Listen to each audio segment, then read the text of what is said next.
We're on.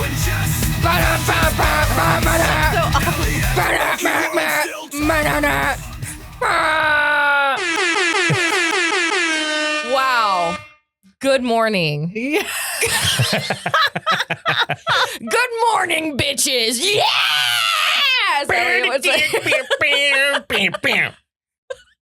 I died. You died. I died. Come back, Pookie Wookie. Okay. Now for a word from our sponsors. Just kidding. That was fun. Drew? Yeah?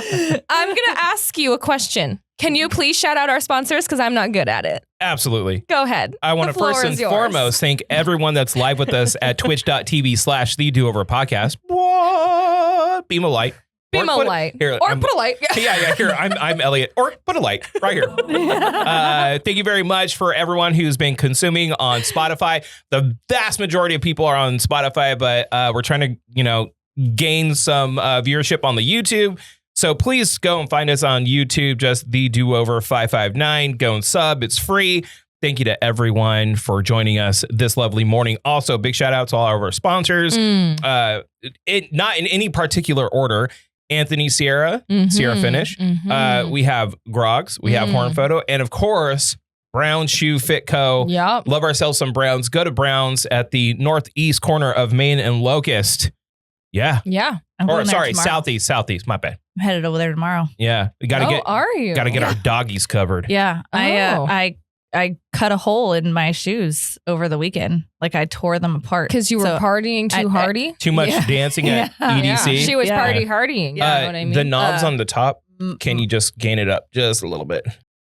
No, you gotta put those on. Oh my God, you're so loud. Oh my God. Okay. He's all, okay, I'll start talking. Hold on. We should do an good. an ASMR Put them back on. episode right now. Yeah, we're just like, All right. What about now? Yeah. Okay. Am I fine? I think that you're hot. Wow. Yeah. It's so hot in here. He turned us down and him up. I know, my God. Is that fine? All right. Yeah, it's okay. Okay, so I wanted to confront you about something. Already? We're doing this right off the bat? Okay, hold on. Let me give Hang on. Whoa. You can't. Okay, you can tell me to hold on, but you have to pay the toll. The troll toll? Clap. Yeah. If you say hold on and interrupt her. Okay. Is this what we're doing? Okay, before we even go live. We're live now, right? Okay. Yeah. Before we go live, fucking Colleen sits down and just goes like this. Yeah, girl. And tosses her a tampon. And then Colleen's like, "Look, gotta go plug up." I'm like, "Is this what we're doing?" Yeah. Hello. You are so lucky that you're pretty much sitting in on an episode of Classy, Sassy, and Shade. Did you see how she was like, be bold, be brave, and have a little shave? Like, what do you mean by that? I don't feel like shaving. I'm just kidding. Oh my God. But I did want to confront you about something. Already? Okay. Because let's just do this. Because you feel like I can't yap for 2 whole hours. No. You're about to get scolded because this is me yob.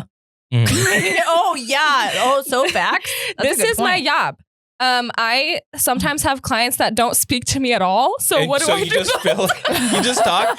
So like when I was born. Let me go back. Let me go all the way back to when I was in my mom's tummy. And then I came out and then this happened. Like I will talk about nothing for 2 whole hours. Well, I believe in you, Jess. I know you don't. I know. I do. This is a large misconception. I believe in you. You're the one that tries not to believe in yourself. I believe in you. You're hosting. I wanted you to host. But I know that you're doing this to prove a point. I know you. Okay. You forget that I know you. Notes are necessary. Oh my God. You believe in her. I think this. I'm like somewhere in the middle. I believe that you believe in her, but I believe that you believe she should be more organized. Is this the truth? To an extent. Oh, hold knew on. it. Okay. Order in the courts. How do I explain this? Okay. I believe in Jess, but Jess has a tendency to not want to plan anything. That's fine. And just come in and free ball it. And she's like, I feel that real good. I'm a free baller. Okay. But she's a free ball in business. I sure am. At the same time, we want it to be somewhat organized. So it's not like it is. We're all here and dressed. But this organization. So as Elliot says to me, because I was here at 9. It's 10:30 for those of you on Twitch. I was here at 9. So Pookie Wookie Elliot is like, I love when you host because it's like a yap sesh with the girlies. And I'm like, effing period at us. You know what I mean? So I am able. This is like a Friendsgiving right now. Okay. We're at Friendsgiving, we're yapping, and we're about to confess all of our deepest, darkest secrets. I'm down with that. Can I ask you a question? Yeah, but you have to clap first. Don't make me do that all episode. Okay. All right. So Sarah has a tendency to do this too. And I wonder if you two, since you're all part of the same species. Vaginas? The vaginers. Mm-hmm. You have the vaginers. Yep. So I'm wondering if it's like a commonality with all of you guys. Mm-hmm. Do you assume an outcome before it happens? Like in your head, it's correct. Before it happens, yes. Therefore, you confront that person. Let me give you an example. Please give me one. If I... Clap first. If I go... and I put a cup on the counter with intent on doing the dishes. Yes. This doesn't feel like an example. It feels like history. Oh, no, it is history. So this happened just yesterday. It's a real example, real life example. All right. Mm-hmm. So I put down a cup with intention to do the dishes 30 minutes from now. Oh, okay. My wife comes in, looks at the cup, in her head goes, Drew put that cup specifically here, assuming I'm going to do it. Mm-hmm. So I have to do it because he's not going to do it. Yeah. And then I'm going to get mad at him for not doing it. Yeah. Valid. But that's not reality. No, it's totally valid that she feels that way. It's not. Just like when you're like, oh, Drew doesn't believe in me and this and that. And like you made up something in your head that I have never articulated to you. See, let me explain. Guys are simple. Hold on. If you're with you gave an example. I want to answer. She's valid. If you are with a complicated man, you're not with a man. You're with a woman. Okay. Because men are easy creatures. Feed them, fuck them, and just take their word for what it is. Now, I'm not saying that there's not liar dudes out there. Of course there are. There are some liar dudes. There's some liar dudes out there. Yeah. But men mostly are very, very, hey, how you feeling? I'm fine. That means they're fine. If a woman says they're fine, that means there's a whole litany of shit that's wrong. Yes. Okay. Am I wrong? No. Okay, hold on. So I was raised with all brothers. So if that situation, you put the cup on the counter and then I see the cup and I would think, you little shit, you left that cup there like for me to watch it. I could see me thinking that. I would turn to you or find you and say, you plan on washing this cup, right? See, I would take one of those because then I'd be like, yeah. Or I would take the cup. And if you have a desk that's just your desk, maybe it's your gaming desk, maybe whatever, I would just take the cup and then place it on the desk because this is me telling you I'm not fucking washing that cup. But see, that's the thing. I would take one of those. I tell her all the time, Sarah, don't do the dishes. I'm going to do them when I get back. And then they'll be done. And then she'll get mad at me. And I'm so here's the other thing. If I was to tell my significant other, can you do the dishes? And you say yes, I don't mean in an hour. You mean right now? I mean right now. I'm like, I'm not asking, can you do them in the future? I can do them in the future. Can you do the dishes? Like, can you take out the trash? That doesn't imply in an hour. People seem to genuinely know that that means right now. But when it comes to the dishes or scrubbing the toilet or folding your laundry, they think like, oh, whenever I get around to it. No, when I tell my family, my kids, whatever, can you do this? I mean right now. And their response, the proper response is, I can do it in 30 minutes. And then I have the choice to say, no, I need it done right now. Or okay, I can wait 30 minutes. How about this, Jess? Mm-hmm. With what she's saying, what if I walked in and I was like, Sarah, go clean the fucking dishes now? Oh my God. Okay. I would start crying. What if I'm like, hey, Sarah, clean up the house? Mm-hmm. Oh, that doesn't mean an hour from now. That means now. Where do you guys get off thinking I would that start you can crying. dictate to us what we need to do. Okay, I want to say something. I don't think it's a dictation. I'm dating someone that I'm pretty sure is borderline OCD. Mhm. So like I really don't have to do a whole lot because he just does it because he needs, like, if he's like, if It's it like gets too therapeutic. messy, he's like, and we both work very full time. So it's Yeah. very much like whoever's home first does it type of thing. Yeah. But like he prefers it. My ex-husband was a basket case and everything. I had to hire a literal like housekeeper because I couldn't keep up with his mess. And he was only, he wouldn't do it. well, and he only worked 3 days a week. Yeah. Yeah. Make that make sense. But So he had was- all kinds of time to Yes. stay home and make it he messy. was busy at the gym having sex with other people. exactly. Yeah. Exactly. He was busy. He was working. He was working He was vagina. working vagina. Yeah. And so I get it. I mean, I totally get it. But I mean, I understand. He had to do it. things to do. But I would Right. come home and I'd be like, "Ugh.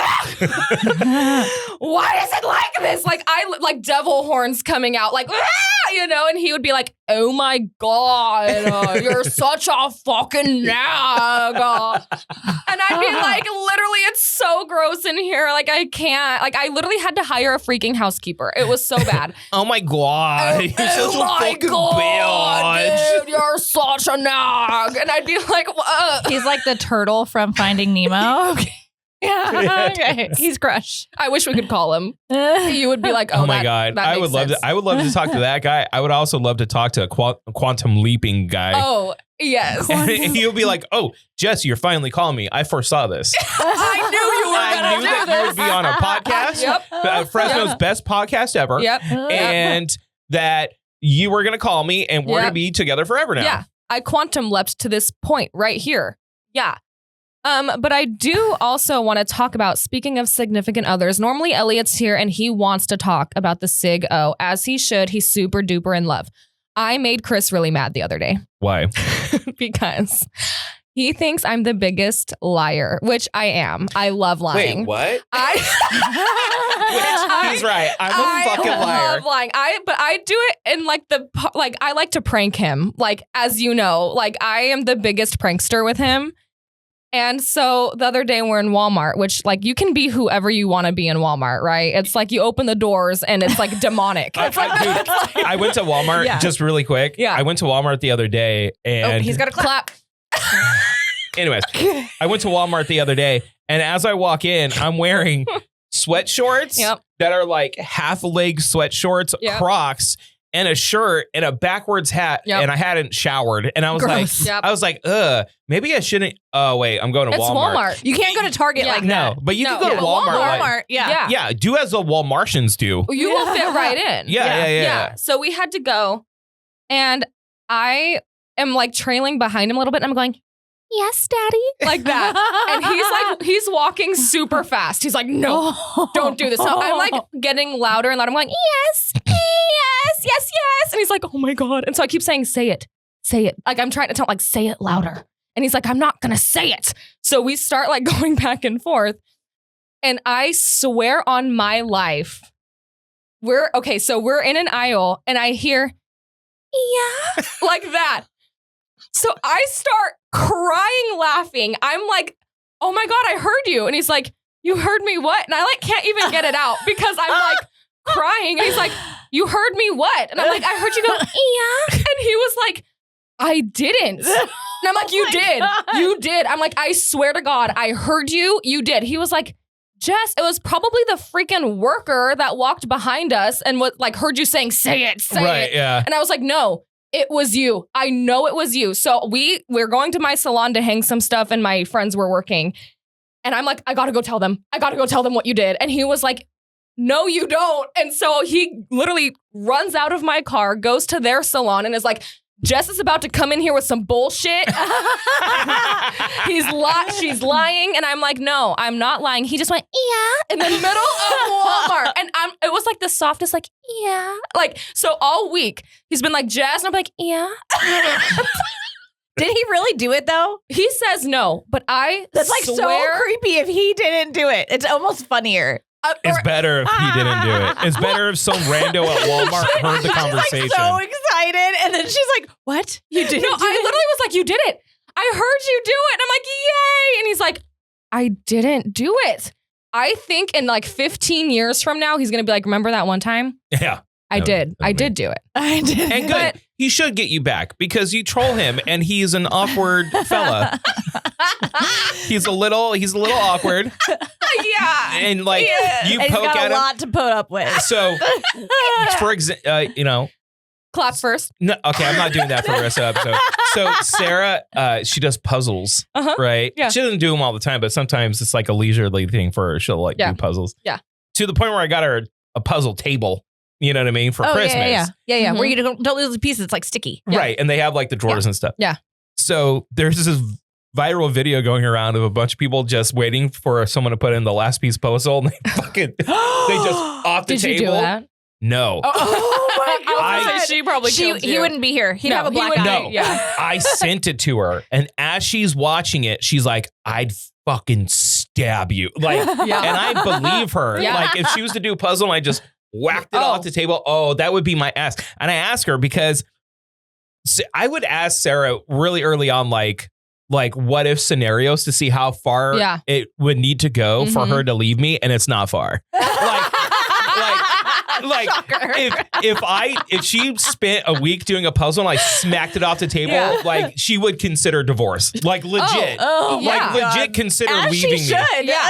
Like legit consider. But look, you would think that one's love after 2 kids and 13, 14 years of being with someone is stronger than a puzzle flying off the table. Could you imagine that story? Like, oh, why did you and your ex-husband get a divorce? Oh, get this. This motherfucker. Yeah, listen to this. Boom.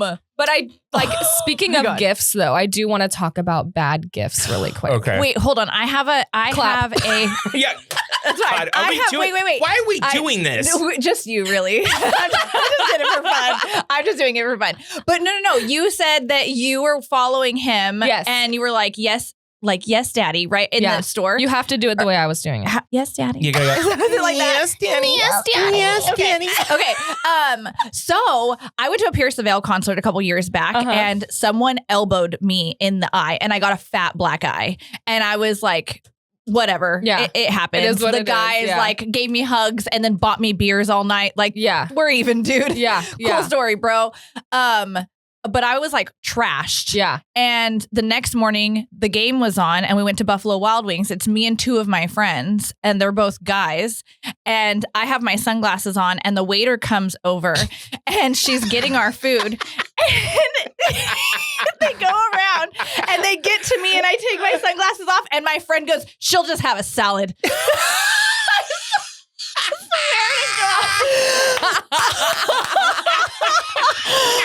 was like, oh, that's so good. I was like traumatized. I'm sorry, that's so great. That's a perfect opportunity kind of troll, dude. Yep. Oh my God. I could not believe he had done that. She'll just have a salad. And I was just like, and then the waiter just walked away. You didn't even ask any questions. Oh my God. She went off to you. She's like, are you? I know. Right. What is the sign for I need help? Isn't it like this? Colleen's over here like, help. Help me. What's the maddest you've ever made Jimmy? Because Jimmy seems to be Jimmy doesn't get mad, I don't think. He doesn't really get like crazy mad, does he? Yeah. Like, Oh, well, I mean, often no, but like he's like a 0 to 60. So like I know when I'm starting to irritate him and I have a very small window to like back off or he will go like top level. do you do it on purpose or is it just you being you? Oh my gosh. No, because he doesn't ever get mad. When he does get mad, even if I feel like he's in the wrong, I feel so awful because he's that mad. Does he, seeming that he doesn't get mad, does he get like extra scary mad when he does get mad? He gets irrational. Okay. So he gets like irrational. It's so hard to picture in my mind because he's so like, no. Yeah. So the very This first guy was time, legit on his deathbed and he's like, what's up, everybody? I know. the very first time my friends saw him, a couple of my friends saw him get irritated. There was a girl that was like really drunk. I was playing beer pong with her boyfriend and I guess she didn't like that. So she kept going over to Jimmy and kind of like whispering in his ear and being like, look at them, look how close they are. And was like being kind of like weird. Yeah, that's weird. She was like that's obviously weird. uncomfortable with us playing beer pong. And I can't remember what her name was, but she was the neighbor and we had just met her and she was like trashy drunk.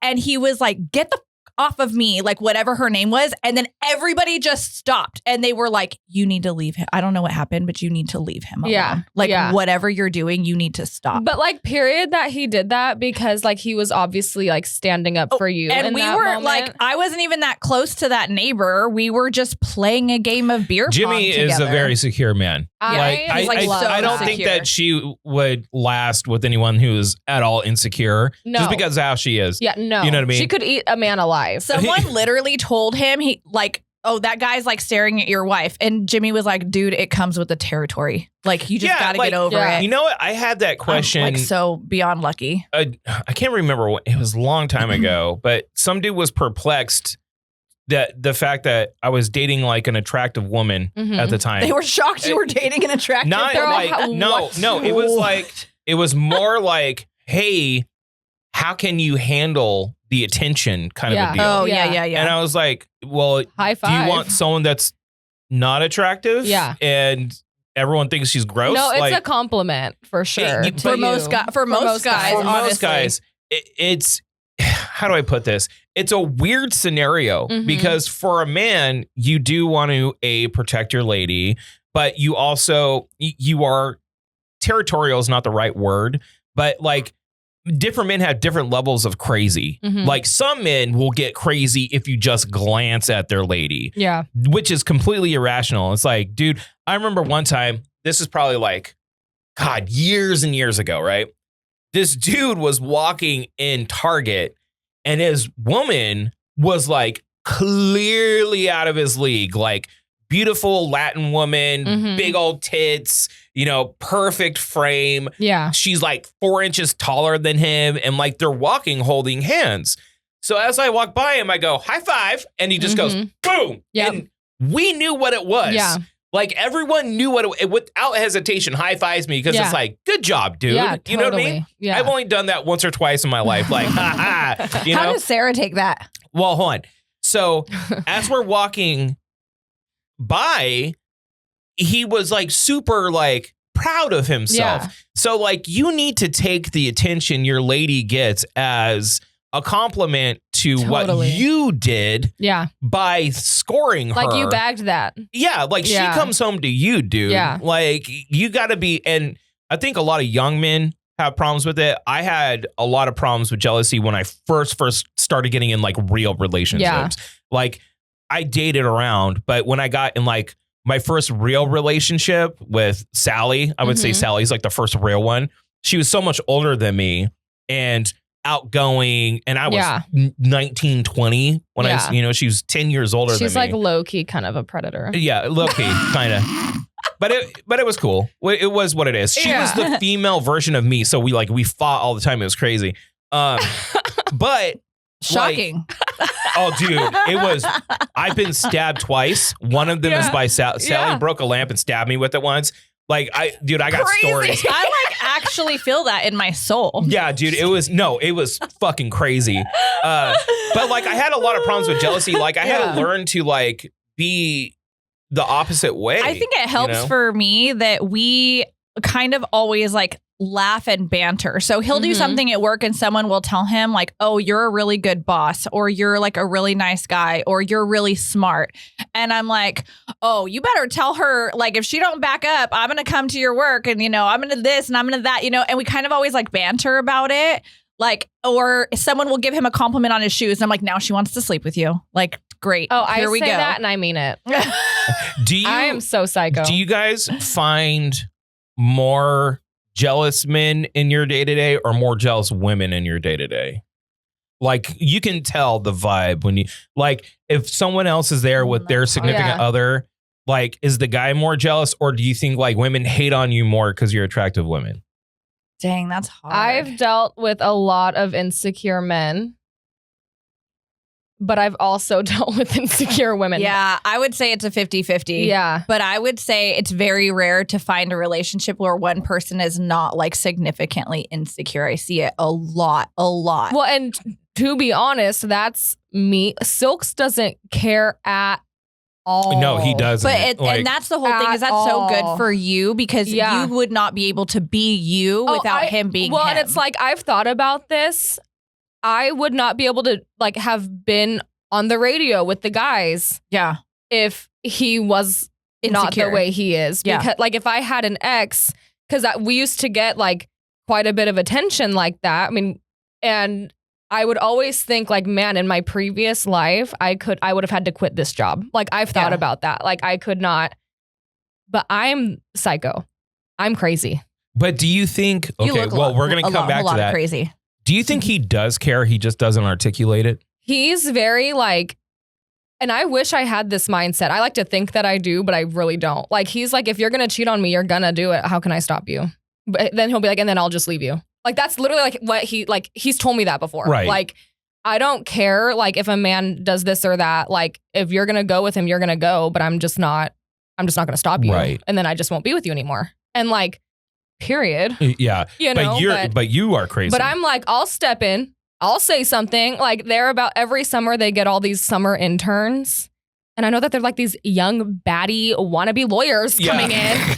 And yesterday he called me and I was like thinking, I'm like, oh, like have the summers like started yet? It's normally around this time. And he's like, oh, they come next week. He's like, yeah, like it's interesting. We're having like way more females this year. And I'm like, ugh. You're all, those You're all, why do you even know that? Why do you even know that information? Ooh, why would you even tell me those that? brainy bitches. He should have been so like, there's like no women. Jess, He's all, they're all men. And I'm like, good. Can you tell the story about, I don't want to give all of it here, but when you got kind of mad when you came home, remember that one? Yes. Okay. Can you tell that story? Yeah. I'm not going to go into too much detail, but yeah. Okay. So I got home from work one day. Okay. How recent is this? This is like a year ago. Oh, yeah. I got home from work one day and I see that there's this girl and he's not by himself. There's another guy. But there's a girl that we know her that's in the room and she's just kicking her feet up. She's on the couch and I'm like, no.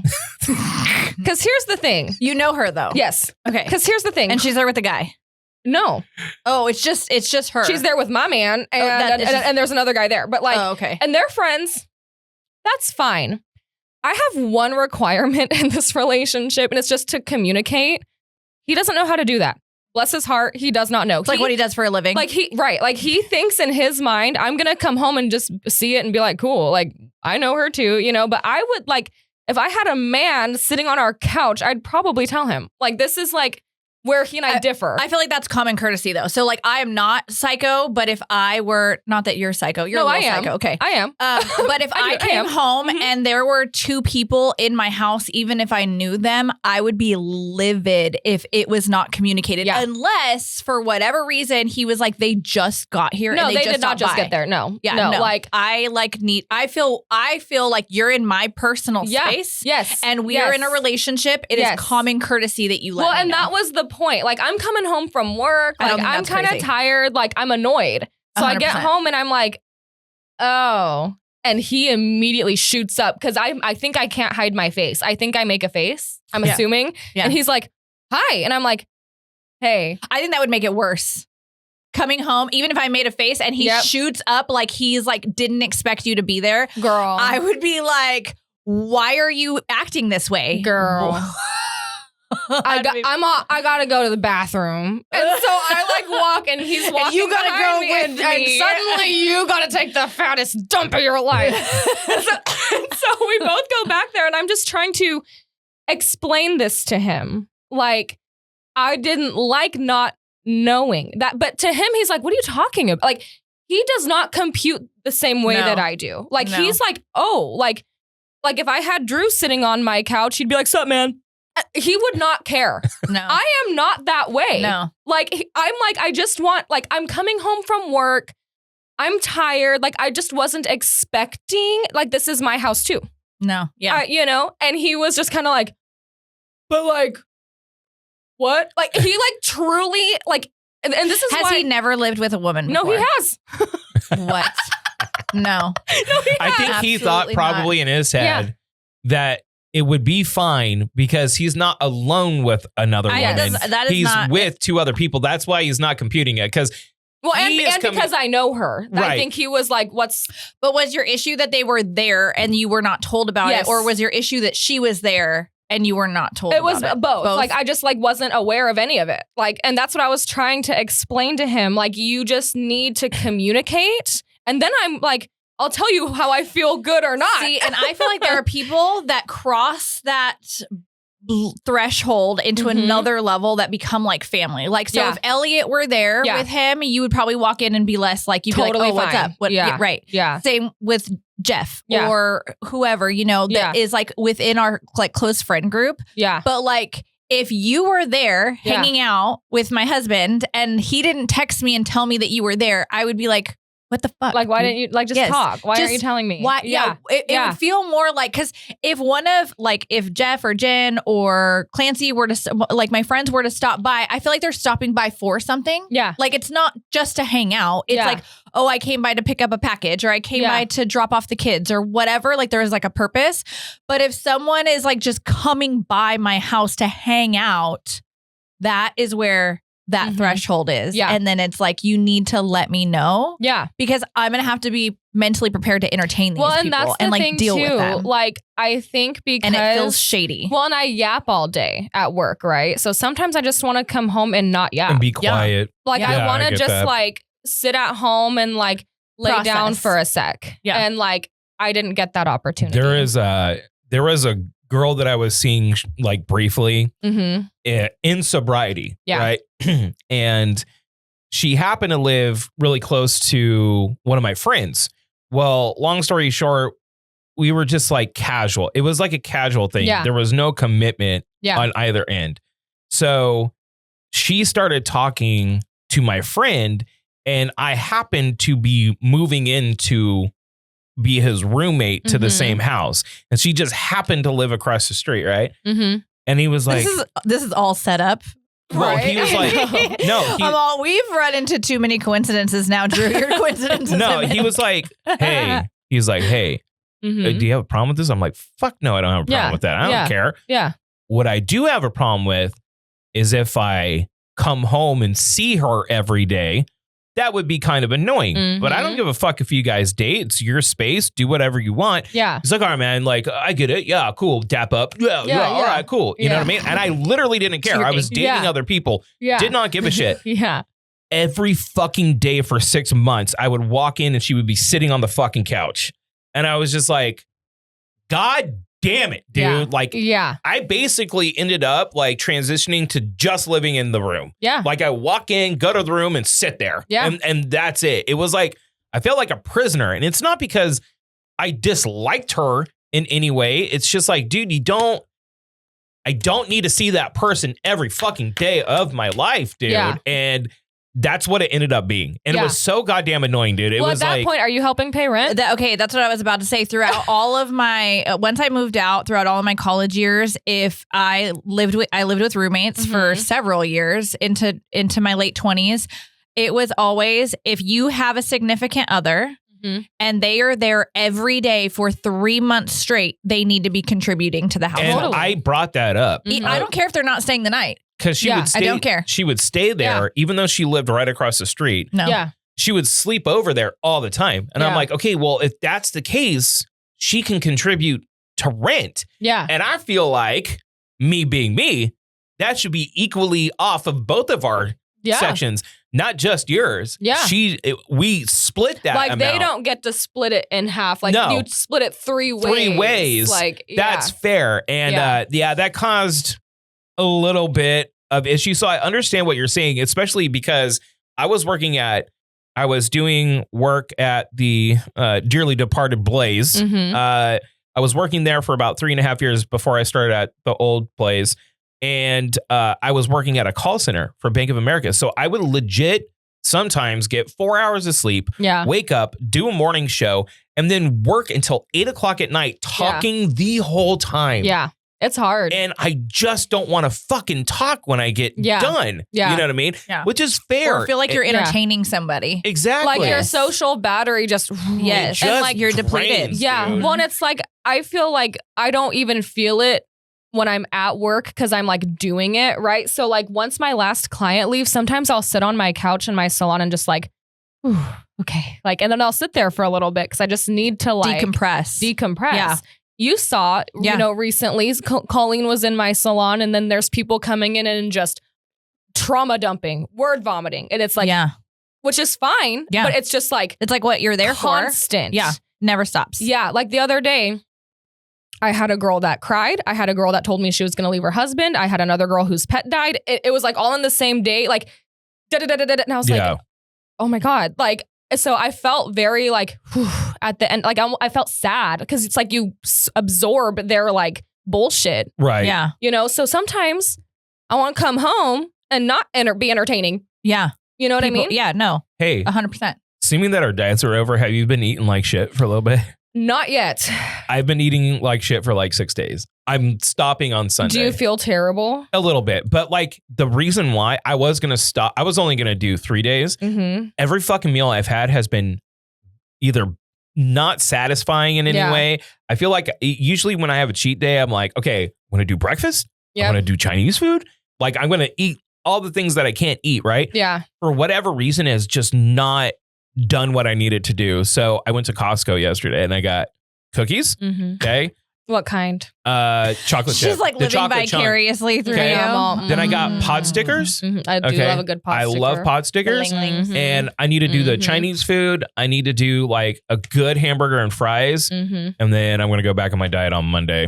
Yeah, 3,000 calories equals 1 pound, Drew. Okay, that's what everyone's saying. But I feel very comfortable with that. Who's everybody? That's everyone. Everyone knows this, Colleen. Everybody says that? Everyone knows this, Colleen. Well, you know who told me that? You're the person you're gatekeeping. Oh. Okay, so what the fuck is this about? What is the gatekeeping about? Colleen. Go on, Colleen. So. Oh, barf. Barfy McBarferson. Go on, Colleen. So, you have done stuff for Valerie O'Brien. You've done like her giveaway, like given away some of her massages and stuff. Yes. But I have never heard you like really talk about like how often you go to her and like what you go to her for. Yeah. And I just feel like had I known that she does what she does, the way she does it, I would be going to her more regularly. Or because, hold on. Because you have not said, oh, she like, I absolutely have. I've been talking about Valerie O'Brien for like a year and a half. About her. What are you talking about? We knew it.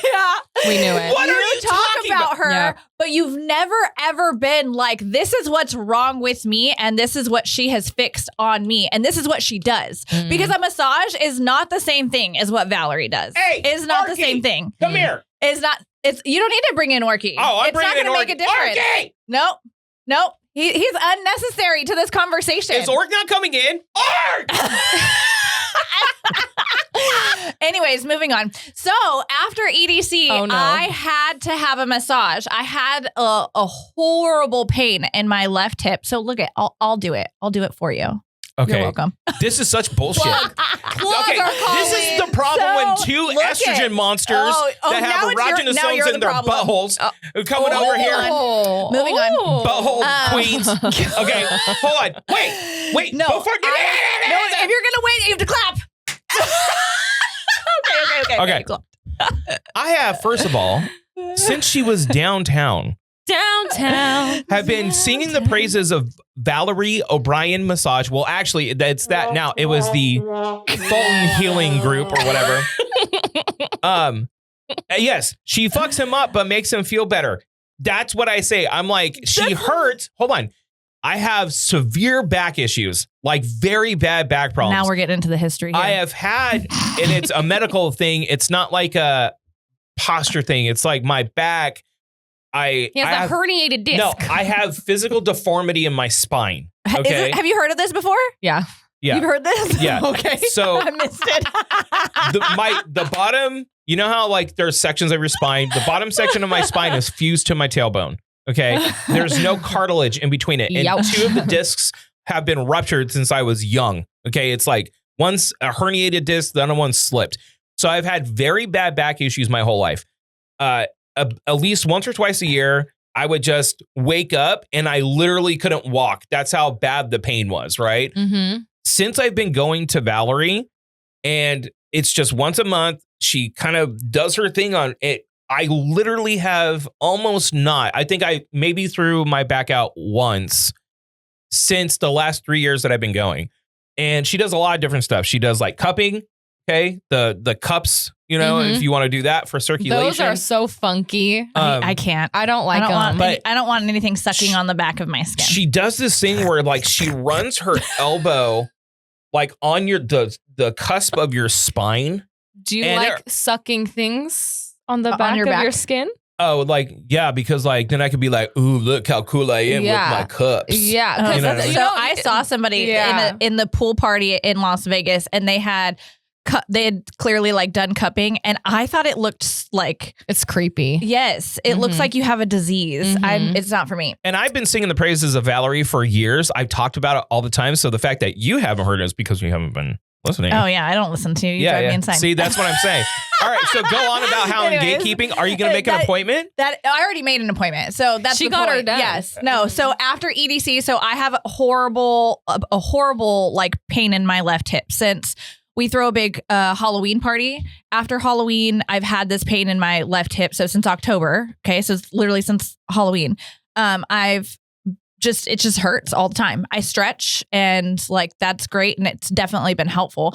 But so after EDC, I knew that I would need a massage. So I had booked one with her, and I get massages every time I leave the country, all over the world, on the cruise ships. Like I get massages everywhere. So like I'm not a newbie to a massage.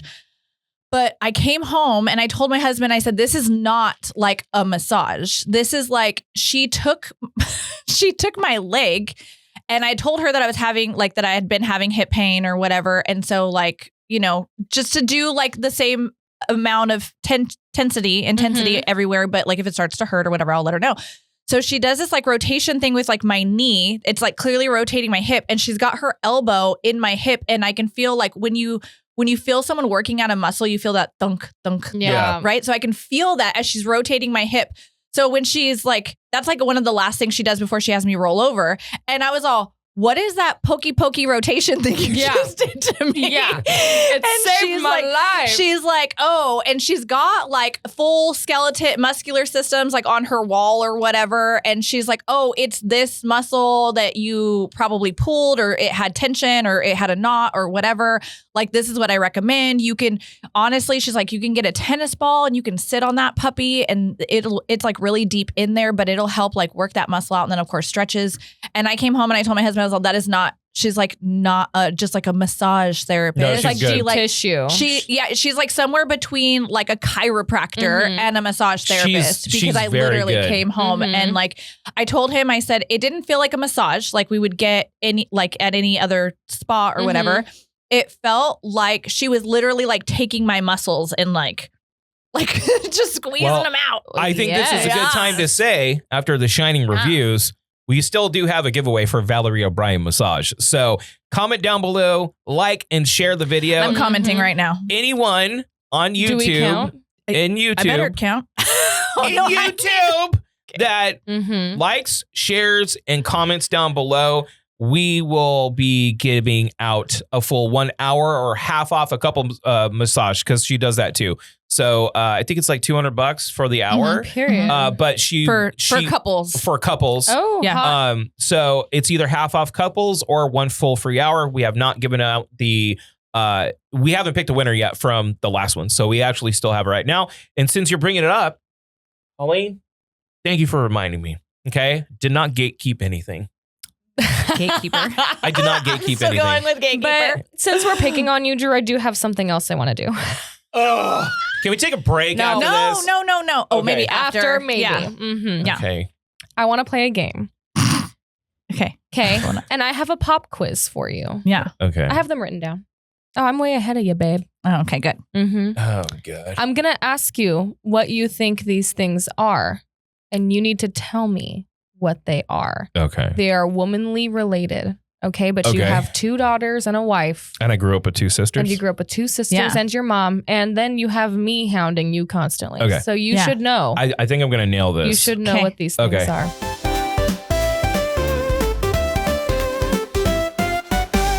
Okay. Hands crossed. Yes. Oh, clap. Okay. I love it. Ready? A wand. Tell us what it is. I know what a wand is. What is it? The wand. Well, there's two. Oh, Okay. bonus points. One of the wands is when you used to shave the face. Okay. Okay. The other one is a vibrator. Am I right? Wow. What? Nailed it. Yeah? Is that what it was? Which one was it that you were saying? I was thinking the vibrator. Oh, okay. Okay. You nailed it. Mhm. Okay.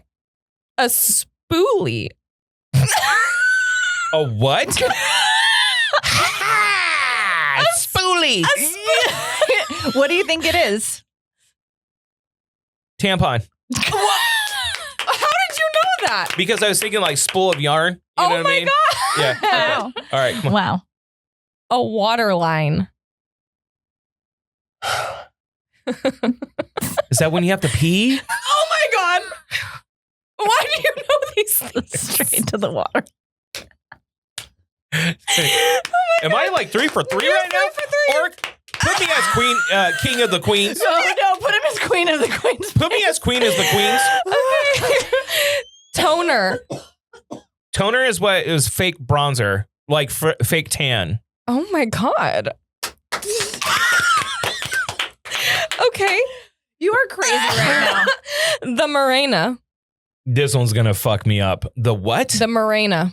Now this is a thing. A thing. This is a thing. It's a noun. Yes, it's a thing. It's like a thing. It's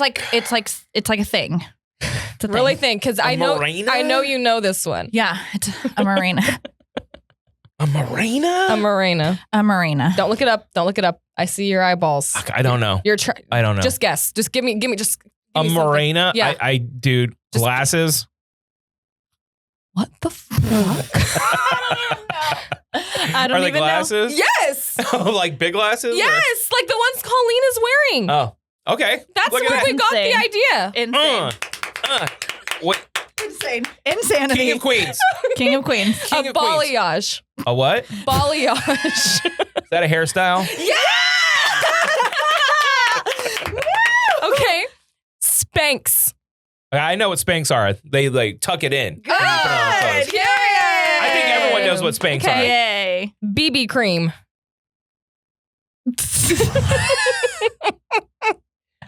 Is that like the stuff that goes under boobs and thighs? So you don't Yes! shave? Oh my god. Oh my God. You are literally insane, my friend. Oh my god. Oh my God. A brooch.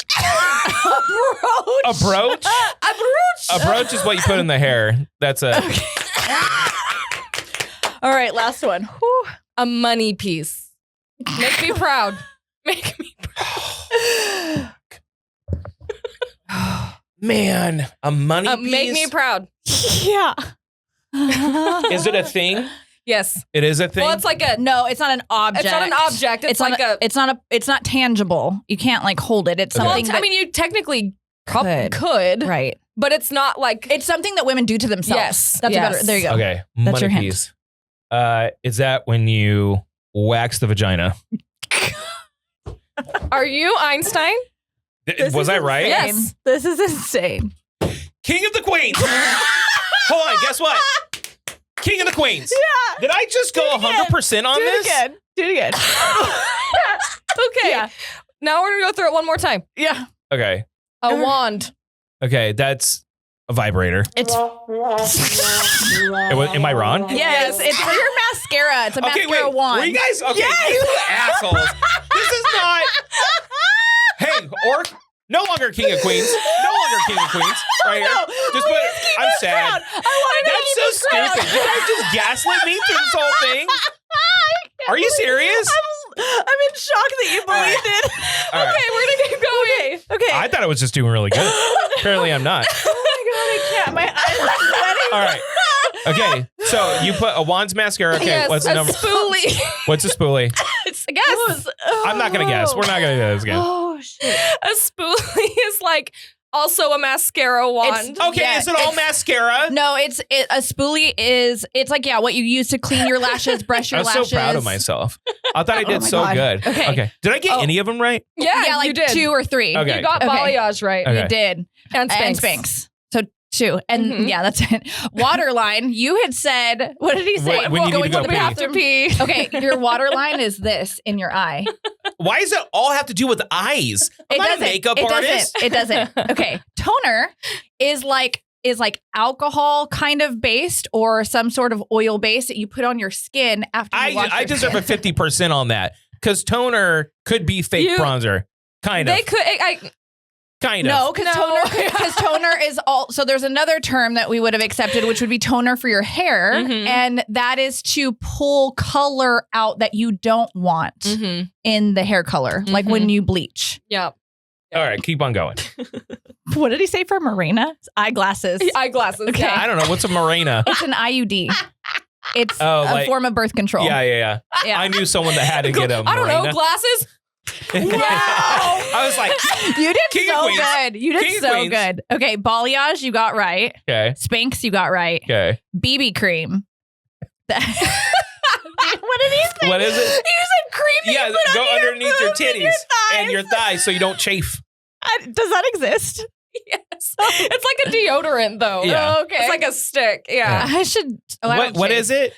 So BB cream is like it's not quite foundation. All right. It's like a cream. Usually it's a tinted moisturizer is what I would say. Okay. It's a tinted moisturizer. A brooch does not go in your hair. I thought a brooch goes in your hair. Brooch? No, it's a pin. Oh, wait. Yeah, It's a no. pin. And that's like Damn it. that's old. Damn it. Can a brooch And go in then- your hair? I mean, if you want to put a pin in your hair, yeah. I suppose it could. But no, you're thinking of like a claw or like a clip. Yeah, no, like the That's not a thing brooch. that you put the thing through. Yeah. Anyways, Thing, whatever. no. Period. Okay. The thing that you put the thing Yeah. through. And then money piece. What did he say? I'm surprised. I was expecting I something thought it was when you wax your vagina. When you wax your Oh, vagina. yeah. I don't know. It's girls that dye their hair, the two pieces that are Oh. right In the here. front. Yeah, Okay. it's a money piece. I don't know how you I would totally think that thought I he was knew going to say something about porn. any of this shit. I'm like bleaching assholes. Is that what it is? Can I actually ask you something about porn really quick? Yeah. Oh my God. Okay. I love to talk about this because I was sheltered. So I love these things. Okay. When you're watching porn, does the man have to be hot as well? No. If he was like this super duper saggy, will waggy be- little peepee boy. Yeah. Okay. Hold on. Let me step back. If he didn't have, how do I put this? If you were watching a dude like have sex that is like a frumpy guy with like a small dong, Mm-hmm. there's nothing attractive about that. That's not like a visual treat. It So it looks does sad. matter. It does matter. I would say that you do want, it's true. And Elliot, I brought this up with Elliot when we were talking Mhm. about this. You could tell he was uncomfortable because I'm Uh-huh. like, he need to have a big dick, don't he? mm-hmm. But like, it's attractive. See, the way I look at this is that I firmly believe some people from birth were destined to be porn stars. Like some of the bodies on these people and the way that Mhm. they're built, you're like, yeah, that's obvious. This like needs to be shown off. well, and it's like, you know how everyone has like a certain skill they're really good at, and then they can profit off that skill. Some people are just good at fucking. Yeah. Some dudes have a fucking 11-inch hog and they know how to use it well, that have a nice body, and they get paid to have sex with gorgeous women Yeah. that have big old titties that are bouncing around. And like, that's attractive. This is why I get all pissy when everyone's like the whole, you make women feel bad about yourselves when you don't have fat models. And I'm like, but the point is that person is hot, like abnormally attractive. Mm-hmm. That's their skill. Their skill is the way they look. Yeah. Yeah. They can literally make money from being so fucking hot. Yeah. That's what they do well. And some of these porn stars is like, okay, maybe they don't have a bunch of other like really in-depth skills, Mm-hmm. but they're good at fucking. Mm-hmm. And that's fine. So to circle back and answer your question, if I was watching porn, I wouldn't want to see some sad, small dick, frumpy guy fuck another girl because it's like sad. Do you take a peek? What? Do you take a peek at the ween? I don't get it. Like Do you look see at ween, it? Like, do you? dude, you cannot But see are it. you like, Have you ever seen pornography? Do you examine it? Do you like No. really Have gander? you ever seen pornography? Like you can't not No. see a dude's dick going into a woman. You cannot not see that. No, I know, but are you like gandering it? No, I'm not like, oh, Are you look at- writing that down? Have you no. ever taken note? Have you studied it? Okay, this is weird. Okay. I have no shame in my game. I'll tell you that when I watch pornography, I am looking at the woman almost all the time. But okay, this is why I'm asking. I thought that it was like the action itself that was like arousing for people. What I like about pornography in general is when a woman is being pleasured and it's like naughty, like it shouldn't happen. Right. Like he likes how it's not like real. Like it's not like a real like thing. that it's not a real, like there's no way in hell that this would be real and really happening. That's why, and Elliot said it last time we were kind of talking about this. He was like, I need story. I don't need like a story. I need like a naughty scenario that would not happen. Like stepmom walks in. I like nurses, librarians, like things like that. Yeah. Barista. Like there's no way that this is real. Have you ever though, like, okay, so there was a movie. This is why I'm bringing this up. I just watched it and now I can't think of the name. But she was like watching. Oh no, it was New Girl. It was an episode of New Girl.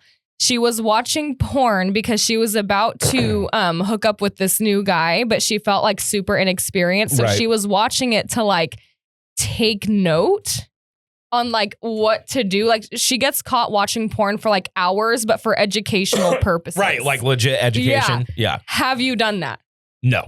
Have you? I don't like study. No, I don't watch porn. I don't study pornography. Yeah. I think it's mainly a male-dominated thing. I know some women that have watched porn. Yeah. But like it's mainly a male thing because like and I think this is where other women get fucked up, especially if their man casually watches pornography. Sarah knows I watch porn here and there. Yeah. It's not all the time, sometimes. Yeah. But like 5 p.m. No. It's a Monday to Friday. It is a means to an end. It like gets it going to be over so I can move on with my day. Because if we circle back of like 5 or 6 pods ago, I mean it. Like if I get backed up, like I'm more irritable. I can't like focus on things all the time. Yeah. Like that's all I think about. Yeah. Like off and on, like once every fucking 30 minutes. It's like you need men's biologies. We're kind of slaves to our biologies, and this is like real shit. Like, I believe like, you. Like we are. Like And a woman who doesn't have to experience that, things like, oh, they're full of shit or whatever. But you got to remember, like, we are hardwired to spread our seed as much as possible for genetic, what's the word? Genetic continuity. Yeah. Because like, and that's just what we are hardwired to do. Yeah. Period. Yeah. And now that we are, a monogamous society and, everything is basically, I think most motivation in men are how to upscale their own lives in order to have a good mate, like a good partner, because what reason would I have to do anything unless I wanted a big tittied blonde who loves me to let me have sex with her, right? Yeah. Nothing. If I didn't have that need, I'd be fine living at my parents' house, fucking playing video games. What the fuck ever. Yeah. That's the point. But we are slaves to this. Like we have to get it out. This fascinates me. Pornography makes it so it's a quick endeavor and I can be done like that. Yeah. That's it. Some dudes get addicted to porn. Yeah. Some dudes will sit there and just watch porn all the time. I'm not like that.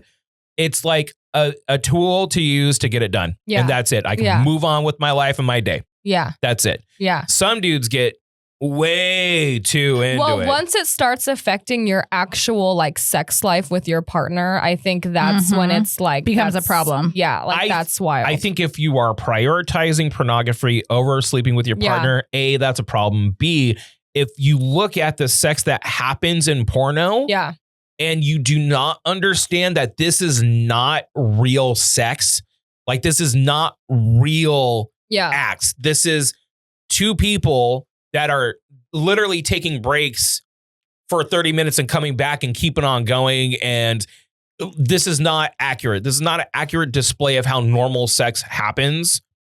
And like, yes, you can learn things from porn. Yeah. Like you can. Yeah. Like different ways to pleasure a woman or different like positions or whatever. Yeah. You can. And that helped me when I was younger. Yeah. Right. However, like those things, that is not a real thing. And I think dudes get fucked up when they watch porn and they like think this is an accurate description or, you know, descriptor right. of what. Like that's not actually that's real. That's not real. Like, let's be honest. Your wife is probably not going to stand on her head and be like, yeah. Yeah. like, you know, and like, yeah. I think it's about being most things in life. It's about consuming in moderation. Yeah. Right. Yeah. And it's the same with alcohol, with anything, any substance, anything that is, you know, kind of taboo. Yeah. Little bits fine here and there. Yeah. It's when you go overboard. Right. But totally. no, I look at that stuff as it's just a tool. It's just a tool to get it done. That's it. When I saw that episode of New Girl, I was like, oh my God, like, was I supposed to be doing that back in the day? Like, was I supposed to be like, wait, write that down. Like, and you guys don't. I didn't do it. You never watch porn ever? I mean, I have seen it for sure. Yeah. But I'm not like a regular porn watcher. No. No. So like there's never been a scenario in which like you guys are about to sleep with someone and they had put on porn to get the mood going. I would definitely say that I have experienced that. But that's like bad? the extent. Or does it do anything for you? Or no. Not at all. I find it a little bit awkward. I understand the reason that people like it. Like, I understand totally, but like, I find it to be a little bit strange only because I think I like look too deeply into it. Like, I watched some documentary where the guy was like, the girls here are being brutally like choked, gagged, and like they're miserable. Yeah. And so I don't like that shit. Yeah. The rough, like, gangbang, like choke him and slap like him make shit. him like throw up type thing. Like, that's not not attractive to me. No, and like my empathetic heart is like, oh, like is she okay? Like this is. I will say. I think that for me, it's like not when I would say the volume is on. It's like not attractive to me. You're right. It's like the. I will say that the porn industry as a whole, though, has gotten a lot more professional, whereas like back even probably like 10, 15, 20 years ago, and I'm sure there's still drug use and stuff like that, but it used to be kind of like icky and vice type. Yeah. It is a very legitimate professional industry. Like I've heard from a couple of people, like if you're on a porn set and you start fucking around in any way, you're immediately gone. Like they just boot you. I've heard that too, but I've also heard that that's like not. That hasn't always been that way. Yeah. Well, and I'm sure, no, it hasn't. It hasn't. Yeah. It used to be really bad where like you would look at some things, you're like, oh, this poor girl. Yeah. You know what I mean? Yeah.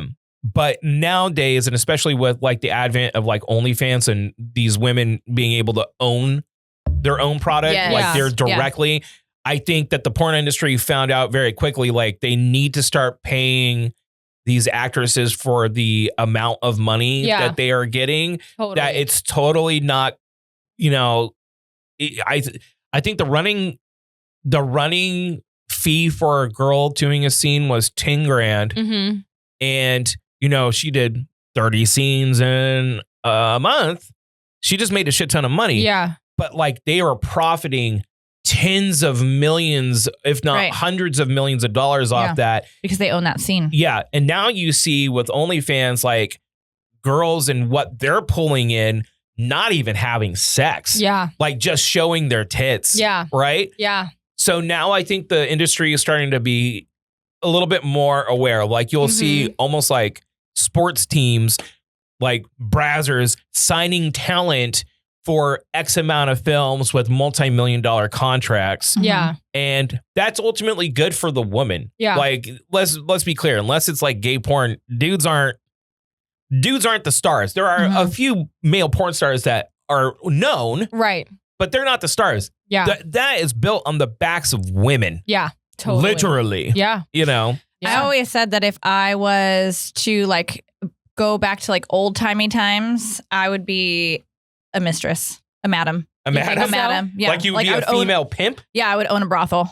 I think you'd be good at that because you're such an organized boss, babe. I feel like you'd be really good at being like, okay, now you go here and you go here and he has to do this and you have to do that. And like, I think that you'd probably actually be pretty good at it. Yeah, that was 100% what I wanted. Like so anytime I would have, so even for work, we were told to make up a fictitious, it could be anything, business that you have, and fill out a tax return for it and like actually paper file your return. And then we had to present that to our work group, which I was not prepared for because I was a madam.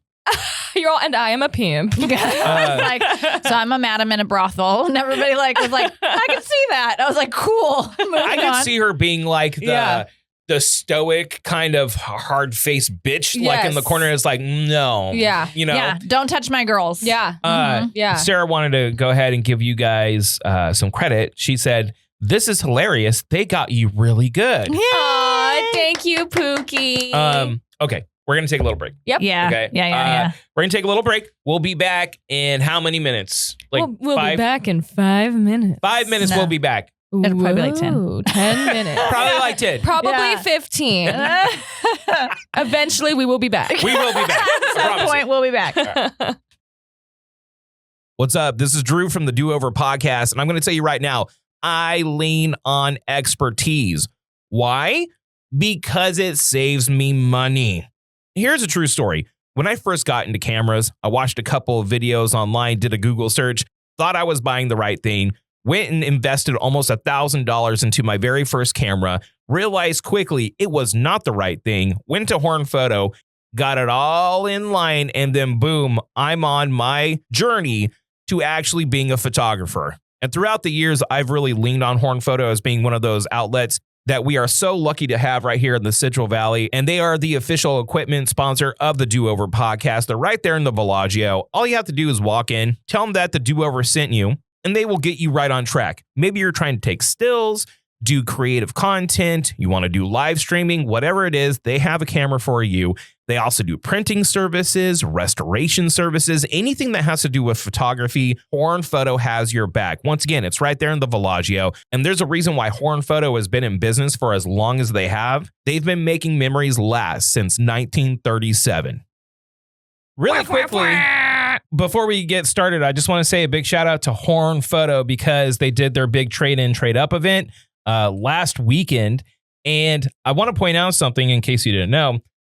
Even though they don't do the extra 10% when you're trading into something new when you go to Horn Photo, they do give you really good rates, and they can buy your camera equipment even if they're not doing the trade-in, trade-up.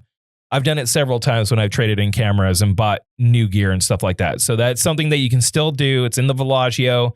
Go check out Horn Photo. I love Horn Photo so much. So much. You're there like all the time. I shop there every day. Constantly. They're like, Every get day. out of the store already. I am there sometimes just hanging out. Well, I actually Sarah, believe that. Sarah will call me. She's like, what are you doing? I'm like, nothing. She's like, not spending money. I'm like, No, No. of course not. Does she have your location? Oh, yeah. Yeah. I was going to ask that, actually. Are you guys location people? Yeah. Yeah. Yeah. But see, I think it's important. not. It's I not do like too. a crazy thing. It's No. like to know like where people are and what you're doing. No. I have like a it, friend. yeah. I was watching Jimmy on Live 360, and I have a friend that was like, "That is so weird." But like the way she said it, hella triggered me, Mm-hmm. and I like low key went off on her. She's like one of my best friends too. Yeah. But I like I said, the way she said it was like. Judgy? You guys are, yes, Yeah. very, very, very Yeah. judgy. You guys are so that's like too much. Like my significant other does not need my location. And I'm like, well, I don't have anything to fucking hide. No. That's like literally, and Yeah, she's like, well, like I don't that- either. And I'm like, well, And neither do I. That's why I don't care about it. Yeah. Like we have children. We have to like Yeah. coordinate shit. yeah. You need to know like So where does people she. are. Mhm. So, but see, that's my point. Like, why is Period. that fucking weird? Like, It's not. That's my favorite It's not. TV show. It's- I'll just put it yeah. on sometimes. maybe Or The Ring. I like to watch him. Oh wait, hold on. Maybe it is weird. It is weird if you guys are new in a relationship, but if you're like a well-established, Yeah. very Yeah. committed relationship, If there's you nothing live weird about it. together, Yeah. I want to know when you leave the house. Where are you going? To Right. get a Red Bull? Can you get me one? Yeah. No, Yeah. literally. Important information. If I see Silks at a gas station, I'm like, wait, get me a DP. Oh, Yes. dude. Precisely. How many times have I been at the store and out of nowhere, Sarah will be like, get chocolate milk for the girls. Yep. And I'm like, oh, Yeah. how? Oh, yeah. Yeah. Okay. Well, and we have the locations on live. So we have the locations on Live 360 set to where when he gets to like our local grocery store, and like X, Y, and Z, like normal places, I get notified. It'll say Jimmy just arrived at the grocery store. Oh, and I'm period. like, milk, please. Or whatever. Yeah. Has he ever given you a horrible gift? Okay, so the thing about my husband is he gives the strangest gifts. So do you remember when you were a kid and you went to Here's McDonald's? a dead rat. That would be a horrible gift. But do you remember you went to McDonald's and you got that little thing that went Yeah. and it was like plastic? Yeah. And you put it to your eyes and it showed you different pictures? Yeah. He got that with our pictures inside of it.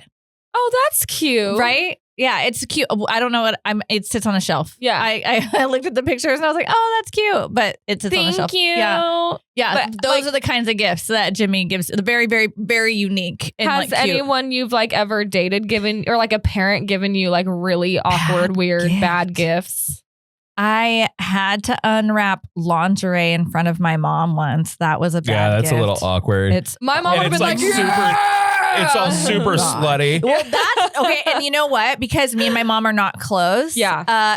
She's like, oh, show everybody, and I'm like, get out of here. Yeah, you're like, no, who is it Dude, from? I've had a couple scenarios in which my Somebody mom. it shouldn't have been No, from. My it's like- grandma. I don't No, remember. it's like when your Period. mom won't let you just be like, it's fine. Yeah. You know what I mean? Oh, And she's yeah. like, no, you have to show it. Why aren't you showing it? I'm like, it's oh my God, fine. the Yeah. worst. Yeah. Stop. Take the hint, Like, please. Yeah. I'm not gonna, you know what I mean? Yeah. Like there's been a couple of times when I'm like, you have to fuck off. Yeah. You know what I mean? Yeah. I think some parents have trouble with their children becoming adults. Mhm. You know what I mean? Because in their eyes, you're always going to be their kid. Perfect example. I am the almond mom whisperer. Yeah. I am almond mom whisperer. You are. So, She loves him very much. dude, He's her favorite child right now. almond mom was on one with Jess about Yes. the car. So Yes. just to give you an update, when Elliot gets back, we're going to start planning out the literal bash where we beat the shit out of Jess's car to help alleviate the money that she had to use to buy a new car. And we are a firm believer at the Do Over podcast, getting something for what you're giving, Mhm. right? So we're not going to just do something or just ask you for something without giving you something in return other than the podcast. So we came up with this idea, and something that we've been talking about for a long time. Jess had a horrible, unsafe car. Mm-hmm. Now we have it. But see, there's a lot of little detail things that matter Yeah. when it comes to doing something like this. Like now she has 2 cars underneath her name. Mm-hmm. Now she has 2 insurance policies. Mm-hmm. What if someone gets hurt or something happens to the car and it's her car? Who Yeah. holds the liability? Yeah. These things matter. Okay. So your mom, I woke up to a text on a Saturday Yeah. and she was like, so I'm just, and like, it's a fucking essay. Yeah. She's very And- nervous because when I bought the car 10 years ago, she co-signed for me. So she's on So it. she's on also. the car. Okay. Yes. Well, Okay. and you can co-sign for someone and not be on title, but apparently you're both on title. Yeah. So Yeah. I was like, okay. I'm reading it and I could tell she's worried Mm-hmm. that we're gonna foist the car on Jess and just make her deal with it. So I call her and I'm like joking around with her. I'm like, mom, I'm sleeping. What do you want, mom? But I very quickly told her, I'm like, whatever we need to do Yeah. to get it out of your guys' name, put it in mine. Yeah. Like It's we'll fine. do it. Yeah. I'm not gonna, but I told Jess on Mother's Day, what would have been funny is if we drove the car to her house with a bow on it and put for mom. And we know my history with bows on Yes. cars It's this thing you do. go over swimmingly. Yes. But I think we figured it out to Yeah. where it's just going to transfer into my name. We have it parked safely right now. Yeah. So that is going to be coming up, and no longer will you have to deal with it. I did Or worry feel about it. almost a little bit sad when I drove it to Orcs. What was that? Last week? Last Thursday? Last Thursday. Yeah. And when I like got out of it, I was like, man, like this is it. That's it. This is an end of an like, era. That's the end. Like, I don't have to fear for my life anymore. Crazy. But like, I got that car the day after that the guy I dated that I got engaged to that became a gambling addict. I got it the day after he and I split. And I was like hot girl summering in that car. And I'm like, oh, like. You remember. Fond memories. You have like a sentimental attachment to some vehicles. Like this is a real thing. Yeah. I didn't think I would, but I feel like during the literal bash, I might be like, oh. You're going so through. your mom gifted co-signing to you, and then you would have just essentially gifted it back to her. Well, she's okay. It would have been her worst gift. I understand why you would have that attachment to it because it was a sign of you taking control of your life, and I get it. But at the end, it's almost like going through war with something. It's because it's like it was so unsafe, like legit unsafe. This is not like we're saying it to yuck it up for the podcast. It was like bad. It was going to get her killed. Yeah. So the fact that you like shut down in the middle of intersection kill. This is what I suggest. Shut down on a train track. Whenever you get sentimental about it, drive that car around and how much the quality of life is better in that vehicle. You know what I mean? Like it has to be leagues, like not even remotely close. Like your car is in single A baseball, whereas your new car is fucking the pros. You know what I mean? Like it's so much in a different class. Such a trip though. Like I don't have a fear anymore that I'm gonna because this is so far from where I live. It's like a 30-minute drive. Yeah. And, you pass a train track and you have to get on the freeway. And I'm like, I'm going to die. I always thought, what a funny way to go out for the podcast purposes is that like Drew would get a phone call from somebody and they'd be like, oh, Jess just died because of her car. And he'd be like, oh, man. But then he'd be like, content. I'm like, that would be. Whoa. If anything happened to you, I would be absolutely devastated. But for content purposes, no. But that would have been like, that was like my fear. Like that was I was always like, this is how I'm gonna go. It's gonna be this car because I'm too stubborn freaking to get a new one. So it's weird not having that. You know how like they say that you get comfortable in chaos? Yeah.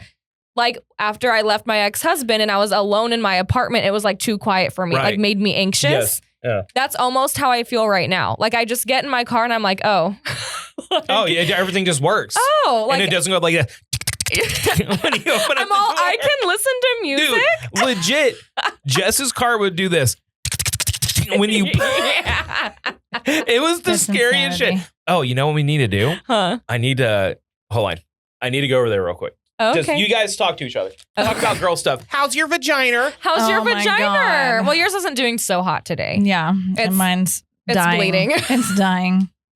Okay, tell me, what is your worst gift? Well, so Silks and I were talking about this. He is the first person I think that has like put forth effort into like gift giving. Like, he just helped me buy my car. Yeah. Yeah. Like is that a gift or is that like a loan? To him, it's a gift. To me, it's a loan. I'm like, no, take my money. And he's like, chill out. Like, but he did that with the thought that it's a gift for me. Like but like I had my ex-husband who hated me, right? So our last Christmas together, which was just a week before we ended up splitting up officially, he took his mom with him. You know what? Let me back up. There's a worse one than this, actually. It just came to me. So you know when you get married, how typically husband and wife give each other like a little gift? Mm-hmm. So I took like nudie photos for him and had them like wrapped really nicely and like they were really cute and really pretty. And I had one of my bridesmaids like give it to him and it was like super cute, right?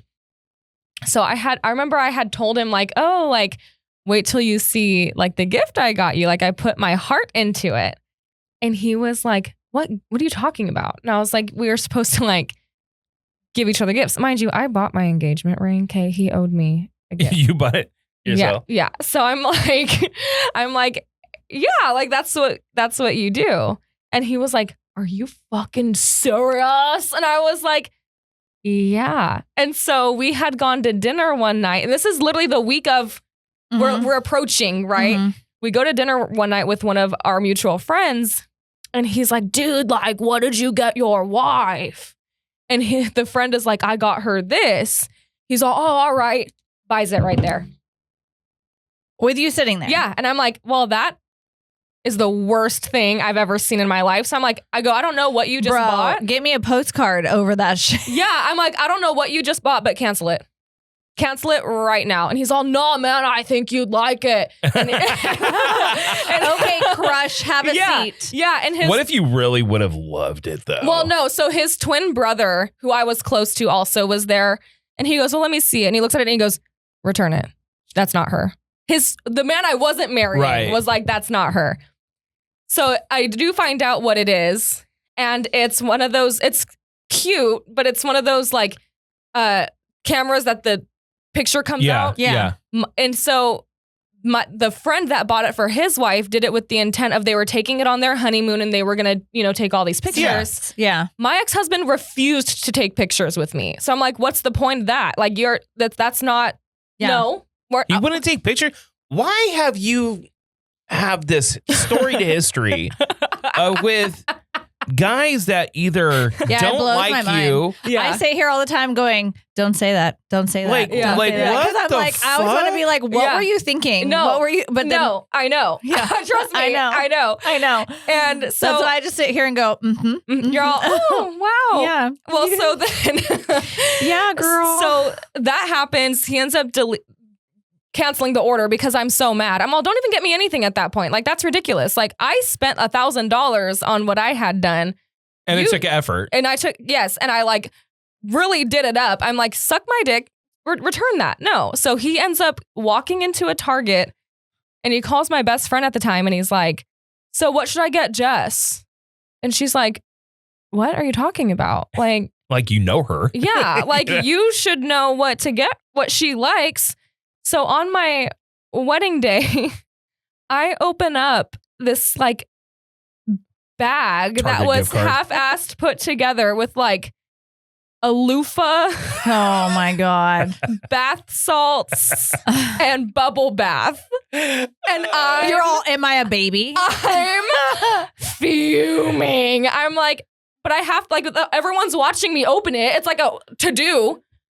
And I remember I looked over at my ex-mother-in-law because she knew what I had done for him. And she was going like this. She's all. Oh my. So I was like, oh, but so like this is Silks and I were talking about this guy because my business partner's husband, he's so funny and he just like buys the stupidest stuff, right? Yeah. So we were talking about this at work. Yeah. We were talking about this at work because she was like, man, there was one Christmas where he bought me like a plethora of Baby Yoda things. And she goes, I don't even like Baby Yoda. Like, I don't even know. Like, she's like, I don't even know where that came from. I don't even like Star Wars. Yeah, she's like, but they were watching The Mandalorian at the time and he thought like, oh, like she's going to love this. And she's like, what the fuck? Like, I will say though, some people are very difficult to get gifts for. Like my wife is a good example of someone that like if I got her I think dudes are harder to get gifts for because as he said, yes, no, because wait, clap. No, you have to I clap. was talking. No, I was talking. But it's to your point. But to your point, because guys are so simple. Because they're so simple that it's so hard to get them excited about anything. Yeah. And like, it's like, what do you get someone that doesn't want anything? Okay, let's go through a couple things. I got a couple points to make here. All right. Of course you do. No, I'm kidding. Simplicity is if you know what that guy likes, anything within that realm is good. Yeah. Like if Sarah's like, here's a video game thing or like a gift card, I'd be like, fuck yes. Yeah. Like I'd be so pumped. So I remember, I'll never forget this. This is probably the worst gift I've ever given Sarah. Well, one year I gave her a bundle of $2 bills that equaled like $350. And I was like... like crumbled up? No, or like they were made into flour? It was banded. So it was banded. But the bundle was crazy. Wait, it was banded. It just crumbles each one up. But it was... I because she's so difficult to get, things for. Yeah. I put it in a small box, but then I wrapped it 10 times in a progressively bigger box. And I read a poem that said, roses are red, violets are blue. You're impossible to buy a gift for, so here's a bunch of twos or something like that. Very classy. But no, the worst So gift, I'll classy. never forget this, is one of our first Christmases together. Mhm. And you know what? You could get her a maid. Oh, She'd she'd love that. Yeah, look, so she's invisible. According to me, she's fictionary. I've never seen her. she exists. So Mhm. There's alternate personality. it was one of our first Christmases together.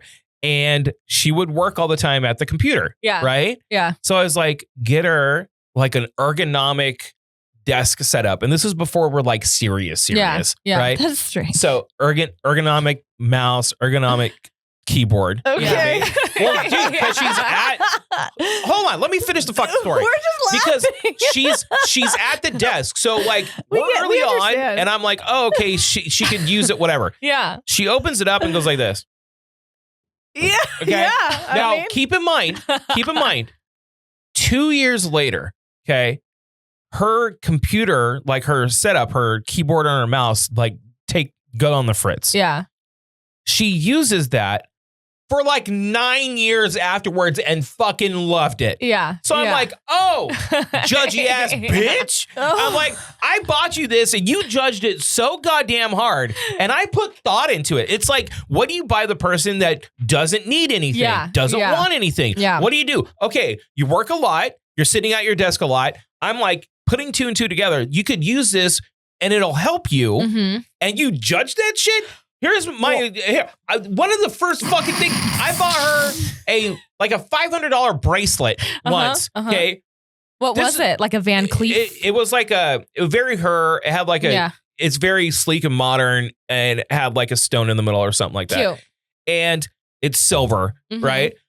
I give it to her, and I'm so happy. Like I'm so proud of like this really nice gift I just got her. This is like 15 years ago. This is before I had any money at all, and she goes, "Oh, cool." sometimes people aren't very good at reacting to gifts, though. So is she not very good at reacting to gifts? And if she gets a gift she really likes, is she actually really excited? Or is that how she opens gifts? Like some people are awkward. I'm awkward. I don't know. I've really nailed it once. I think out of all the gifts in the past 14 years. Does she have a pet peeve? Like I have a pet peeve. Smelly things are my pet peeve. I can't stand things that are smelly. It grosses me out. I'm like in a bad mood. Like it's a pet peeve. Does she have a pet peeve? Because literally, if you buy me a good like perfume, like today I'm wearing Valentino. Okay. Yeah. Okay. You buy me like a good perfume, and I'm like, I freaking love you. No, like because it takes away from one of my Being pet peeves. I'm talking like when it comes to her pet peeves, they're usually just me, right? Okay, but the one time I nailed a gift, It was sentimental. it was sentimental. I found a local artist, Tiffany Doodle. Shout out Tiffany Doodle. And it was right after Dylan was born, and her father had passed away like 6 months after we got together.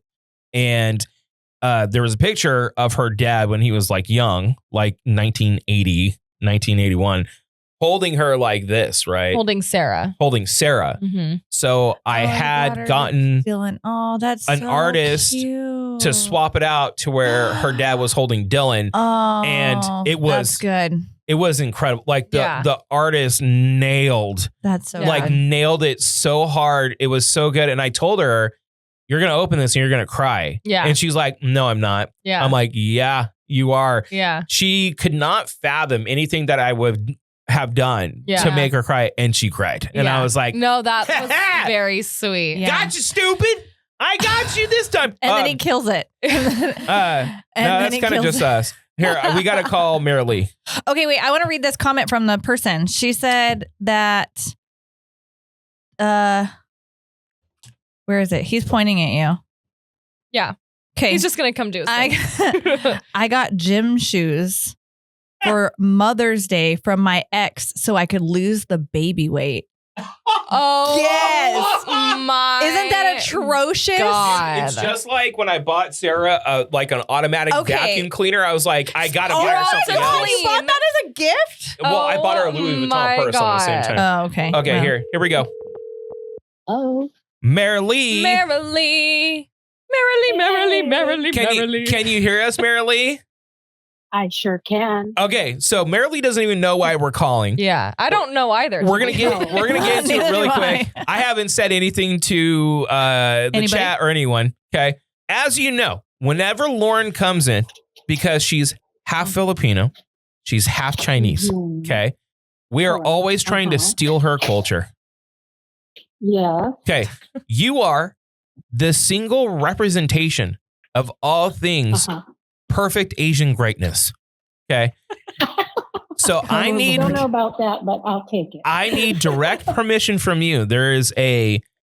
And this is not a mean thing. It's a uplifting and let me show you why Asian people are better than everyone else bit coming up later called Asian 3000. May I use the phrase Asian 3000?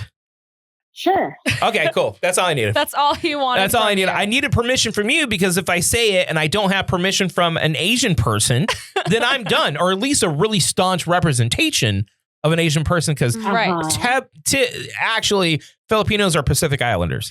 I don't know if it's underneath the same umbrella. Well, to be technical, it's really more in the Southeast Asian part. There you go. Of Asia. So yeah, anyone that's we're really Asia. not Pacific Islanders. Okay. Because we're not really in the Pacific side, but hey, we'll take it. All right. So round of applause for Merrily. Shout out Merrily. Now that we have proper permission, we will be debuting a new segment a little bit later on showing why Asian people are better than everything that anyone else tries to do. Yeah, that's fair. That is fair. That is fair. Yeah. Okay. That's it. We love you, Pookie Wookie. We love you, Merrily. Thank you. We love you too. Okay, you take care. All right, you too. Bye. Bye. Oh. Wait. Hold on. Let's call her back. Hold on. Here, we're calling her back. Merrily. Yes. Were you going to say something? Oh, Lauren's going to be home in 2 weeks. Okay, well, then she needs to come back and do the pod. I know she does. And, she's been busy doing the whole LSAT thing. Well, and also crushing that acting gig. So we'll talk about all that when she comes back. Yeah, my little overachiever. Yes. Proud mommy moments. We will definitely have her back. Promise you. Yeah, well, I'm going on vacation next week, so. Period, babe. She's coming home, but I'm going to be gone. Yeah, go slay girl. That's right. Slay girl. Yeah, slay girl. Anyways. I'm going to Alaska, so. All right. Love you, Merrily. We'll talk to you. Okay. Bye. Bye. All right. Should we try to get Elliot on the phone? Yeah, let's call him. Because what time is it there now? It's late. It's like 9. Yeah, it's like 9 a.m. there. Okay, cool. Yeah, it's late. Cool. Late? Yeah, late. That's late. What? 9 a.m. is late. All right, hold on. If you're getting up at 9 a.m. Here, that's let's late. FaceTime him. All right, we're gonna try to get Elliot on the phone because I miss waking him up when he is on vacation, like we used to do all the time at the radio station. He'd get so mad. Oh yeah, he would get so pissed. Answer, Elliot. He's not going to. I mean, he should. Why not? What else is he doing? He's been off for a week. He's had enough time to rest. Come on. Damn it! What if he's in the middle? He just texted me no. Oh, I knew it. I told you. All right, we're calling him. He knows. Come on, man, for the pod. Oh, no. You better answer. He's not. Come on, Elliot. Nope. Come on, Elliot. Negative. Come on, Elliot. Not happening. Elliot. No. You got me for 1%. Hi, honey bun. You are better than me, dude. I totally would not have answered. Oh, this is like a running thing. We do this whenever we do a broadcast and he's on vacation. Hey, I haven't bothered you hardly at all on vacation this time around. You alive? Yeah. You alive? Are you alive? What did you get for your birthday? Are you going to share it with everybody? Yeah. Did you buy us stuff, Elliot? No. You didn't buy anything. You didn't buy us stuff? You're in Hawaii. You didn't get us like a gift of any kind? No, I was going to get you puka shell necklaces, but the old Hawaiian lady didn't speak English, so I couldn't understand her. Did you hear that, Elliot? I did. I'm very proud That's of you. Jess on the sounder. That's Jess. I'm on the mic. Jess on the sounder. Yes. Sounder. So wait, I know. we're live right now at twitch.tv/The Do-Over Podcast, or put a shining light right here. Whoa. And you're not watching us right now. No, Why? No. Why? You wouldn't watch us? Sleeping. I was sleeping. What time is it over there? 9? It's like 9. What time do you leave today, Yeah. Pookie? In like 4 hours. Oh my Mm. gosh. And you're not awake yet? I'd be No, I tripping. was gonna sleep in, do a last snorkeling thing, and then hit the old airport. Oh. Why you sound so depressed? Something happened? Yeah, he's leaving Hawaii. Yeah, I'm leaving Hawaii. What more do you want from me? I mean, didn't you get it out of your system? Feel that in Didn't my you go soul. Hawaii and get it out? Now you're fine. No. when you're a part of that island lifestyle, it's hard to say goodbye. He's going to Yeah. come back and be like, what's up, you guys? He's like, Yeah. mahalo, Yeah. mahalo. He did post a little video of him and Lady Jams that got Yes. caricatures Oh my God, of them. I loved that. So cute. It's so Oh. cute. So good. Speaking of, tell her happy birthday. She's 30 today. Happy birthday, Lady Jam. Oh, Dirty 30. It's that one. Dirty 30. There you go. Look at Jess working the buttons. All right. Well, Elliot. She tells me to tell you that was an Oswald out of 10. Yeah. Oh, tell her I love her and can't wait to smooch her when I see her next. Yeah, Elliot, we're very happy that you answer the phone and that Jess got to tell her that she's going to sexually assault your girlfriend. We can't wait for you to come back. That's what I think of that. What? She said, woo! Oh, okay. I love you, Pookie Wookie. Elliot, travel safe. We miss you. We'll see you. We're good for taps and takes on Tuesday, yeah? We are good. All right. Let me know when you get back. And if you see an old lady with a black hat, Don't go on. don't get on the plane. Okay, I won't. All right. Okay. Love you. Bye. Love you. Bye. Oh, He no, wow. answered. I'm so proud. I know. I knew he was gonna. See, he loves us. Even if he wants to pretend like he don't love us. Yeah. But he's he like loves us. kicking No. his feet right now. Yeah. Oh, they love me. He did love me. They just love me. Right? Elliot. No, I'm on vacation. I'm like, I'm not answering that. I wouldn't either. All right, it's here. I hate to be the bearer of bad news, but it's about to get hot in the Central Valley. So how are we going to survive? Well, I got some steps for you. 1, tan. You don't want to look pasty. 2, make sure you wear lighter clothes. And 3, make sure you have comfortable feet. Let them doggies breathe. So that means you have to go to Brown Shoe Fit Co. in downtown Visalia, right in the corner of Main and Locust, and ask for Josh. He's going to sit you down. He's going to give you that customer service that you cannot get ordering things on a phone, and know your budget, know your needs, and get you the exact right thing. Josh knew I had really bad foot pain. He got me some Hokas, and no joke, my foot pain's gone. Brown Shoe Fit Co. is a big-time supporter of the Do-Over podcast, so we support them, and you should as well. Again, downtown Visalia, tell them that the Do-Over sent you. What I love, okay, I would always answer if I was up. Like, that's the thing. He would call me and do the same shit to me. Yeah. Like, if I was either off or sick or whatever. Yeah. Because I would call him if he's sick. I'd Yeah. still call him. But I sleep through it. Like, I don't even. Yeah, I don't have my sound on. I don't know why his sound is on. No. No. Well, he's always like, well, what if there was an emergency? I have my watch. I do sleep with my watch on, so it vibrates, and I look at it, and I'll just be like, shwoop. I just do not. I'm like, well, I'll figure it out in the morning. What am I going to do right now? You know what I mean? The reason why all of our texts are green are this lady I right know. here. Okay. Boo. Boo. Oh, that's not what I meant to do. It's kind of. There we go. Yeah. There. Why? Are you just like an Android loyalist? I don't care. Are you gonna buy me Yeah. an iPhone? I mean, I didn't buy Okay, it. well then. But I'm gonna stick that with my phone's Android. more expensive than an Boom, iPhone. Boom. That phone's way more expensive than I an iPhone. know. I like this phone. This phone is better for the. Well, when I bought it, it was better for the camera than the iPhone was, and that's what I needed it for. Anyways, I would judge a man based off of what color his texts were. really? I could not date There an are Android super user. nice Android phones No, that You are really wouldn't nice. date me. Colleen. Let's be honest. She's like, your boobs make up for the fact that you're Androidy. Colleen. I didn't say I judge a woman. I judge a man. She goes, I would buy you an iPhone. Colleen, I'll be your sugar mama. I would do whatever you wanted me to do, honey. You know. Can we go? Dude, we've been talking for like over 2 hours, and we haven't got to our hump to hump. And you know what? No, we don't need to. Did we prove you right? Yep. Prove you by wrong, gaslighting me. You gaslit me. No, we didn't. Oh my god, yeah, you did. We yapped for 2 hours. All right, hold on. We didn't gaslight you. No. Let's talk about. Oh, yeah, we got it. Okay, let's. Yeah, you did. Let's talk about our weeks. Okay. Okay, we're gonna go you first. Okay. What's up with the hair? What's up with it? Yeah, I like it. Thank you. You look like Corbin Dallas multipass. I love element. it. Milia Jovovich. Yeah, Jehovah's Witness. I don't know what that means. Thank you so much. You've never seen The Fifth Element? I don't watch Of course she things. has. She doesn't watch anything. Unless it's Secret Life of Mormon Wives, I'm not interested right Corbin now. Dallas multipass. Yeah, no. Multipass. So Multipass. I'm actually in the process of going blonde. So Oh yeah, that's halfway there. so Yeah.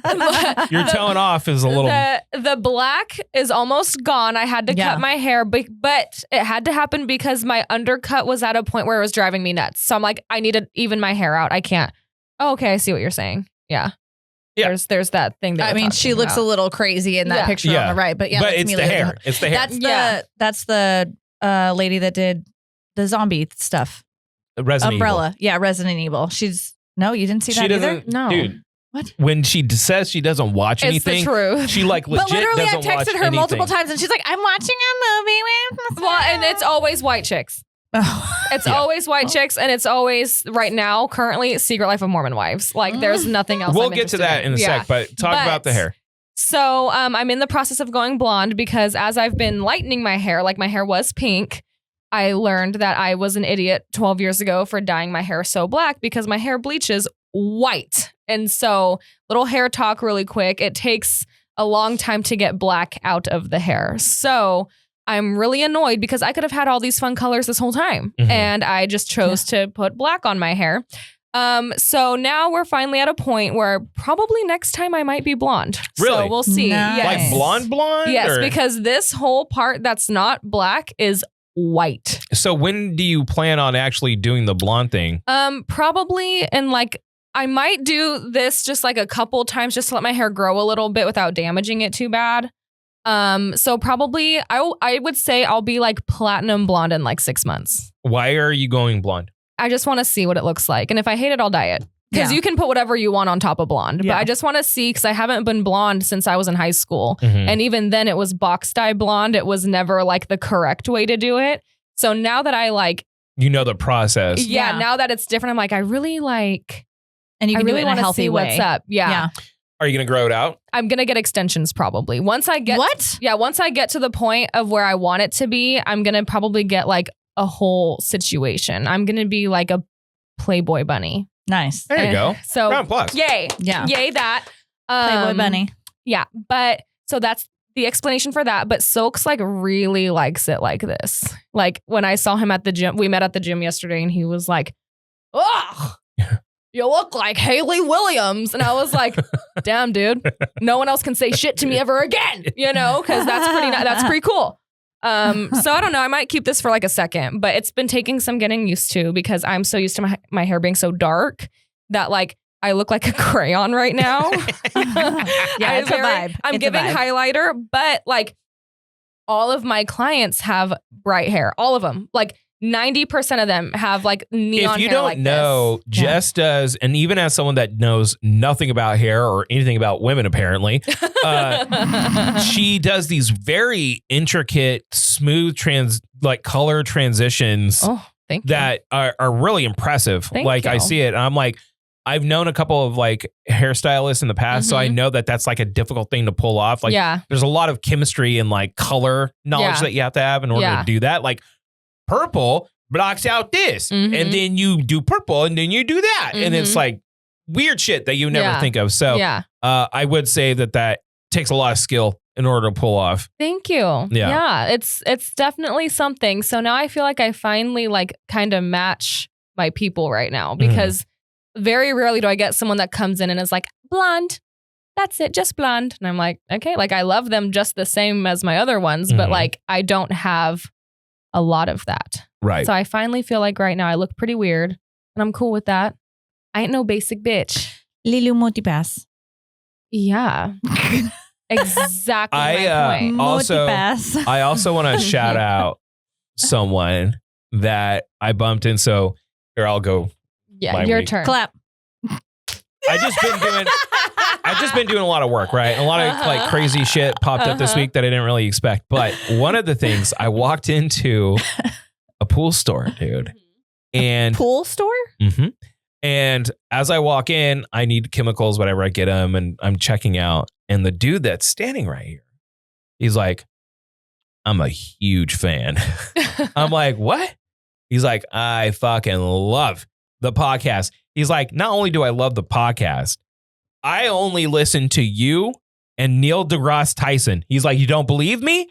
And he pulls up his phone and he shows me his listen history. And it's literally only us and Neil deGrasse Tyson.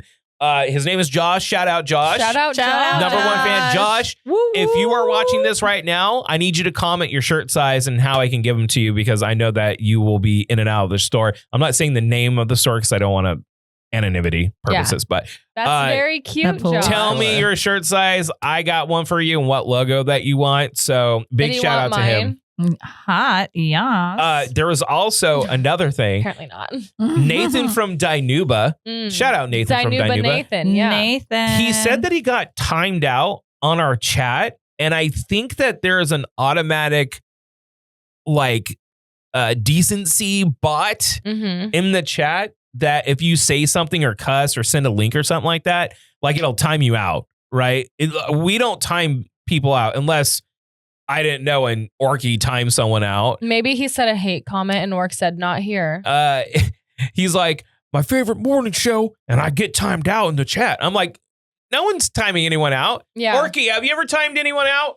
Apparently the story is Elliot said timeout Dinuba as a joke. No one got timed out. Okay. Yes, yeah. So I just want to address those two things, but my my week has not been exciting in any way. Actually, I'll talk about kind of a lot of the stuff that's happened at the end. Yeah. That's been kind of a little wild, but yep.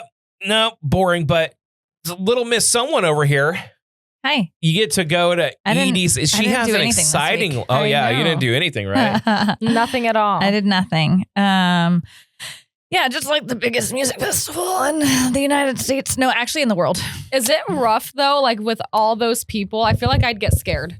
You probably would. Yeah. I mean, you would. I'm like, that is the only place in the world, the only time in the world that I feel the most like me. Okay. Like literally at EDC. 100%, 110%. And I will say this because EDC gets a rep of drugs, right? I rave sober. I am a sober raver. Sober raver. Sorry. Let me just pull that out real quick. So you guys can all hear me. She's all fucking. Okay. And side note, I have retainers. I have Invisalign, so I usually pop that out. No, I am a sober raver. I 100% have friends that, you know, do drugs and only at EDC. I have a friend that did magic mushrooms, and someone walked up to this friend and said, "How are you feeling?" And his response was, "I feel like a melted starfish." What does that even mean? I would assume something with the drugs. Yeah. So I'm a total sober raver, but it is like, I don't really like people touching me. Yeah. I'm cool if you come up. Like, I do have like a hardcore RBF, but like if people come up to me, I am like genuinely like a really friendly person, but I just have this persona of like that I'm a hard ass, and I'm like really not. I'm like really not. I'm like super goofy. Ew, sober, what's that? Bro, I've been saying it for years upon years upon years. I'm not judging. There's no judgment from me. So here. how long does EDC last? 3 days. 3 days. And you it's go all all at 3 night. days? It's all or- at night. So too. kickoff is from 5 to 7 and then 7 p.m. to about 5:30 in the morning. But don't you think at a certain point you just be tired like, ugh. That's like what I would think. Yeah. I mean, as Like the drugs sober, help the party go. Yeah, I'm sure that so I use a boom boom stick. For those of you that don't know, it's like a vapor thing for your nose, like to clear your sinuses. It works really good if you're sick. But I also use that in the morning to get up for work. Oh. So it's 100% like essential oils. You just like put You it have in your one on nostril. you? I don't. I do it I in the would- car. Go get it. I do want to in the do car. it. I want to try it. I kind of do too. I want to Let try me go it. check. Let me go check. Yeah. You guys chat. All right, I want to try this think skinny. boom boom The stick boom boom stick. and see if it's kind of like drugas. I know. I don't know what that means, but yeah. Drugas. Oh, you mean drugs? Yeah. Oh, okay. Because I'm always chasing that dragon of what's as close to drugs that I Yeah. can take. Like Yeah. it's not quite drugs. Like when I first got sober, I heard a lot about the runner's high. Mm-hmm. That like Yeah. you can feel a euphoric sense after a certain level of exhaustion from running. Mm-hmm. The kind of oh shit. Have you been my to God. that point before? Because I've never No. ran that much No. that I'm like, ooh, this is nice. That's the problem. I fucking can't. hate running. I can't. hate it Yeah. beyond anything in this world. Yeah. Sucks. Okay, Yeah. so Okay, so this one's like 3 months old, so Okay. it's going to be like way less potent, which is probably good for you guys. So this is what it looks like. Okay. It's I love the It influencer literally- hand. it literally yeah. it literally says boom boom on it. Okay. Uh-huh. It says nasal stick. This one's in tropical. They have winter mint and regular mint. I don't like the mints because would it's like the so mint. strong Yeah. that whatever you drink and eat, it's like You you can just taste it. it's like you just Yeah. brushed your teeth. So I do like the Okay. tropical better.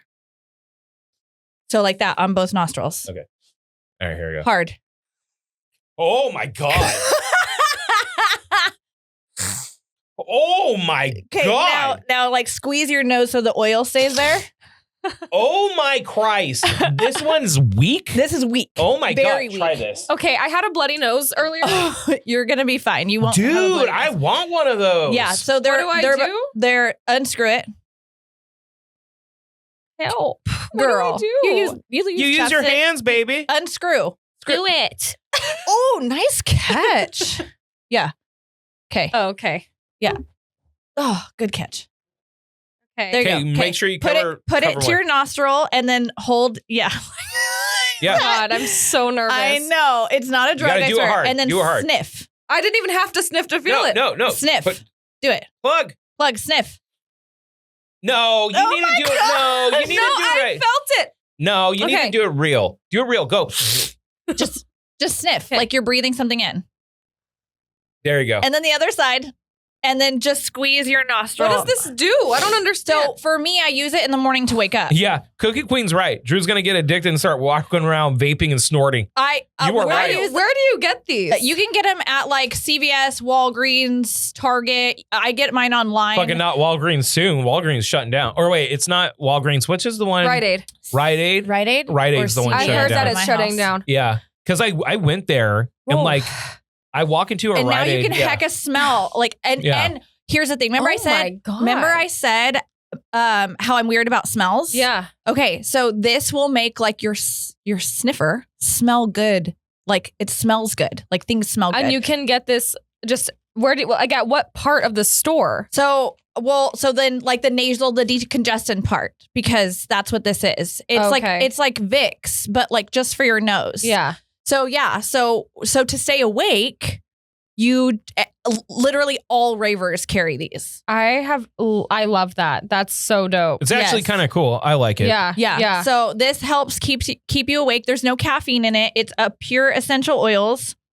Almond Mom, listen up. Yes. she's gonna watch this and be like, "What did you inhale?" The ingredients is menthol, peppermint oil, grapefruit peel oil, lemon, lime peel oil, orange peel oil. I'm for sure getting that because Silk's sniffer doesn't work because he broke his septum or something. I don't know. He's had nose surgery. Like he's had a new nose. Yeah. And he can't, he snores really bad because it's like all messed up right here. I wonder if that would help. Like clear it up a little bit. Yeah. Does he snore through his nose or his mouth?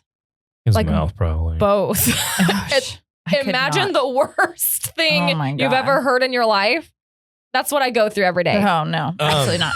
So this is how you stay awake for raves. Oh, boom, 6. I'm like that and lots of drugs. So as a sober raver. Actually, like shrooms. Okay, so it depends. Most people are overdosing on MDMA, which is Molly. Yeah. But like people will do ecstasy back in my day. Yeah. People will take shrooms. I'm sure other drugs are prevalent. They hand out Narcan for free. That's nice. There's an in overdose area that you can go to and get Narcan, and they'll teach you how to administer it and what it works on and what it doesn't. I highly, highly, highly recommend if anyone does festivals that they get fentanyl strips and that you test your drugs before you take your drugs. Yeah. Like 110% fentanyl's a real thing and people are really doing that. Dude, and what I don't understand about fentanyl is that it can so easily kill a lot of people if you're just minorly off. Yeah. And they're just putting that shit in everything these days. Well, because... And I'm like, fucking stop. Think about it from a business perspective. If you're a drug dealer, you want the best drugs on the market. If you lace your stuff with a little bit of fentanyl, then people are like, I had the best high with this guy's stash. Yeah. And if you've ever watched Drug Inc., some of those drug peddlers will say that they will intentionally kill they'll kill off somebody because then all your other addicts will say, oh, that guy died of an overdose. This guy's got the good stuff. Oh my Yes. That's fucking insane. Yeah, it's like real. So How about just don't do drugs? Yeah. So quick history fact. I was epileptic all my life from 3 to 16 years old. So I was on several medications. I was epileptic at night. So this is what my mom told me. Don't do drugs, you're going to have a seizure. Yeah. And if that's not enough to stop you from doing drugs, then if you're going to do drugs with someone you seriously trust if you have a seizure. Yeah. Because if you do drugs and you have a seizure, are your friends going to stick by your side and call for help, or are they going to leave you there? Yeah. And you're potentially going to die from a seizure. You know, that's what I'm kind of worried about. And I never did drugs. When it comes to my son's friends. Yeah. I'm like, I don't know. My friends growing up, if I went overboard, they'd save me. Yeah. I don't trust the little shits these days that they would save someone if they would get minorly in trouble. And they're also kind of stupid. Like, we knew at a young age, oh, he drank way too much. We either need to take him to the hospital or his parents' house because he can get alcohol poisoning and die. Yeah. These little dumb fucks are not seasoned enough to know anything about any of this, dude. Yeah. And that's our generation of parenting's fault, as well as them just not being informed about things. Yeah. But dude, it's so much different than what it was when I was growing up. Like 100%. My drugs growing up, it was weed and booze, maybe casually once in a great while you do blow, but it wouldn't be like you're doing tons of blow because none of us had money. You do a little bit of blow. Yeah. But it wasn't a common constant thing. I knew people that fucked around with psychedelics. I didn't really. I have done mushrooms here and there, but I wasn't like bad in that regard. I was just a really bad alcoholic. These kids have fentanyl and pills and all this shit. See, and like ecstasy and stuff, like certain drugs, so you release all your serotonin when you take these drugs. And some people will go hard all 3 days. When they're going back to work, like, I'm reading these Reddit posts and some of these dudes are like, bro, like going 3 days hard on X was like literally insanity. I'm sitting at my work desk just bursting into tears. Yeah. Because you've depleted so much of your serotonin. Yeah. So like because I like to think things out, right? Mhm. If I were going to do drugs, I would do a low dose of whatever I'm going to do on Friday. Mhm. And then I would recoup on Saturday, let my serotonins build back up. And then I would re-go on Sunday. Yeah. That would be like my schedule, right? Yeah. I'd be smart about it. Yeah. Make sure I'm hydrated, eating good foods, like all the things. Because if not, then you're going to be super, super high Friday, Saturday, and you're not going to be that high on Sunday. And chances are you're going to just be going through downers the whole time. You're just going to constantly be like kind of down because you've depleted all your serotonin. Yeah. That's why you just don't stop doing drugs. Just do them all You the just time. do them constantly. Do it all the You time. can't. West Side drugs. Let's take a little break and then we'll finish up. All right. Okay? And All clap. Okay. Break. This break is brought to you by Frank Sierra Finished Carpentry and Sierra Door Supply, providing and installing all your doors, custom closets, and decorative molding needs. Now, just a little pro tip, we've had the luxury of working with Frank Sierra, and I gotta tell you, their work perfect every time and incredibly fast and consistent. So whether you're in Tulare, Kern, Kings, and Fresno counties, the Sierras will come to you and offer excellent customer service and experience. Give a call to Anthony Sierra, your friendly neighborhood finish carpenters, for a free quote today at 559-623-3054. Thanks again for supporting the Do Over podcast.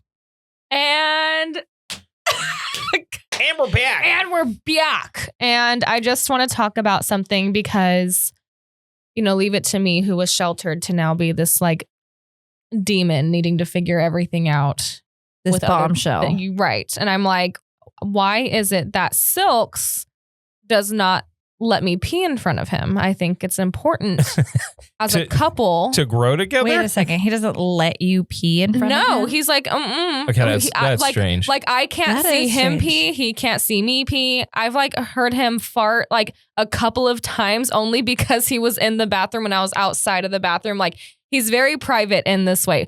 Drew knows I was very nervous to move in with him for this reason. Oh, it was like a whole meltdown. She I was was panicking so over nervous because I didn't know how I was going to comfortably poop in my own house because he is Which you do so- often. Which right, I have IBS, Which I poop all the time now. I have Poop, IBS. Poop, poop, poop. And so I'm like this, you know, like, and so Orky and I were talking about this. I in my previous life had a boyfriend that would be like, "Hey babe, I'm gonna go pee. You want to come hold it?" And when I'd be like, "What?" He'd be like, "Please come hold it." Like he like wanted me to do it. That's so So weird. I literally, every woman I have ever been with yeah. has held. Holded. has holded my schlongadong when I urinated, except Sarah. Sarah's the only person that Because hasn't. she doesn't want. But Sarah used to do this thing when we were first together. I had to point it out. yeah. Whenever I Yeah. was using the restroom, for some reason she would just walk in. Yeah. And I'm like, okay, why do you always walk in when I'm going pee? Like every Yeah. single time. So finally I pointed it out to her. And then like the next time I went into the bathroom, she just walked in. I'm like, see? Why? Why do you need to be in here while I'm going pee? See, that was her way of establishing that you guys are super comfy There's- together. Let me see if she has it. There's a funny ass picture of she didn't walk in. I was going poop. It was like one of the first times Yeah. I was pooping like in her bathroom. Yeah. And she puts in her phone and takes a picture real quick and comes back out. I'm like, anyways. So yeah, now if you wanted you to do it, it's strange. But like I understand like if a girl wants to see what it feels like when it's happening Yeah. for reference because they don't have dicks. So I'm like, okay, that makes sense. Now, what was this TikTok trend that you want to talk about? So I actually, if you are comfy enough, I'd like you to try it right now. Okay. There's a trend going on where guys are calling their homeboys and just calling to say goodnight. And the guys are normally like, what the hell are you talking about? And or like, are you okay? Like, and I'm like, I think it's so sweet because there are a handful that are like, oh, good night, man. Like, I love you. And it's like, I love you too. And it's like turns into this whole like love fest. I want you to call a friend and just say, like, I just wanted to say good morning and just see what he says.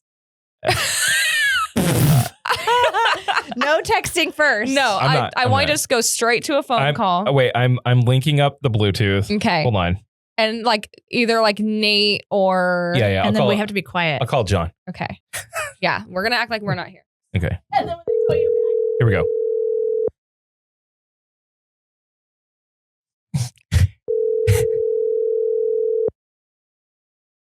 Yo, what's up, my dude? Hey, man. I just wanted to call and say good morning. Hey, good morning, my guy. Happy Friday. Happy Friday, man.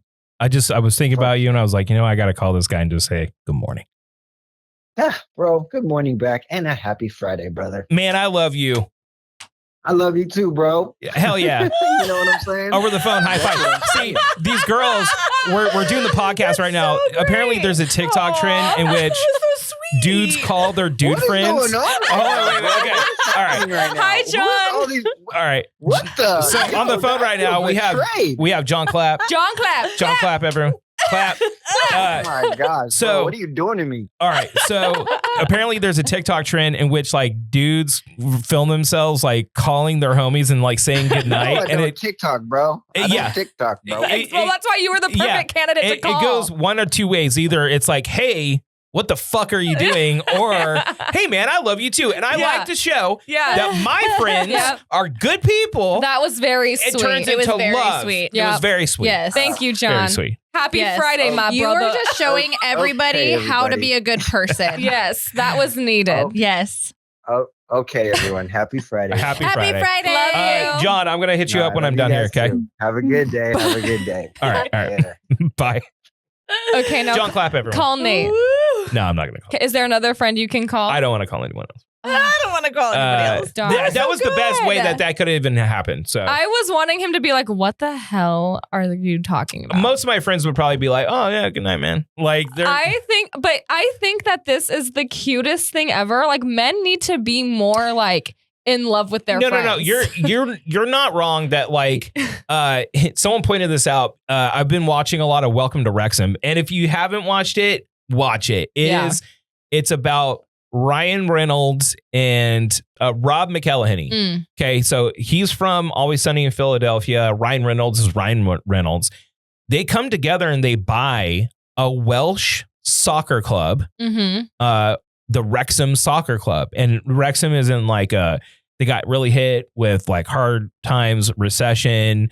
They were an industrial town. So when all of the labor kind of got off, like they lost a lot of money and like they just been struggling in like one of the worst leagues because the way it works in soccer. Is it kind of like a reality show? Is this like a real soccer? Absolutely. Oh, dude, it's one of the best sports stories in history. Okay. Mhm. So the thing is they buy it with the intention of like making them better because how it works, like think of like football, right? Yeah. You have professional football. Yeah.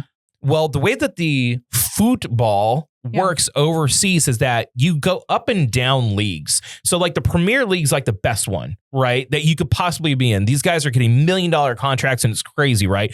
And then it's like Wrexham was like 4 leagues down from that. Okay. But if you perform, you get promoted to the next league. So no spoilers, but they have managed to get back-to-back promotions. They are almost in the Premier League now.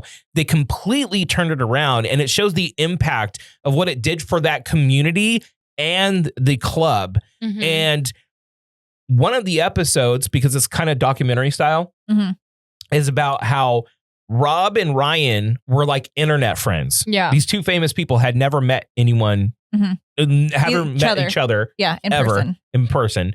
They buy this club and then they become like extremely close friends, right? And there was a psychiatrist or psychologist that specializes in like male relationships with each other to come in and kind of talk about, because they talk about it being a bromance. And she's like, it's funny because a close, loving relationship between two men in a platonic sense needs to have a title like bromance because it's not supposed to be normal. Whereas two women with the same relationship would just be called friends. Yeah. But for them, it has to be a bromance. She was talking about the differences between the dichotomy, I guess, the difference between female on female platonic relationships and male on male platonic relationships. And I've always been like a hugger. Mhm. I've had no problems ever telling my male friends that I love them Yeah. Mhm. and being open. Yeah. And I think that's a testament to how I was raised Yeah, totally. because some men are raised. And also you being comfortable being you. Yeah. Because Mhm. Jimmy's like that too. And he is not one of those people similar to you, how he can't really be influenced by other people to feel shame. Yeah. He Mhm. can't be like embarrassed in the sense that someone thinks that like, giving hug. Oh, Yeah, that's that's gay. dumb. That's Yeah. gay. Yeah, Yeah, or whatever. yeah. And Yeah. Jimmy's like, I don't care. Like, you know Yeah. what I mean? And you're like that too. You're like, be quiet. I think it's that's why I wanted to bring this up, because I think that it should be normalized where a man can tell another man like, hi man, I was just thinking about you. Yeah. Like if Colleen called me and was like, I was just thinking about you, I'd be like, oh my God, babe, slay. Oh my God. Oh, wow. Andrew James. Look, Not you taking a dookie. I love that fucking picture so much because I was laughing. It's like the happiest dookie I ever. know. He's all, and also, I was rather fit back then. you I do was, look you look fit. I was rather fit Yeah. back then. So, Good Yeah. job. anyways, I thought it was pretty.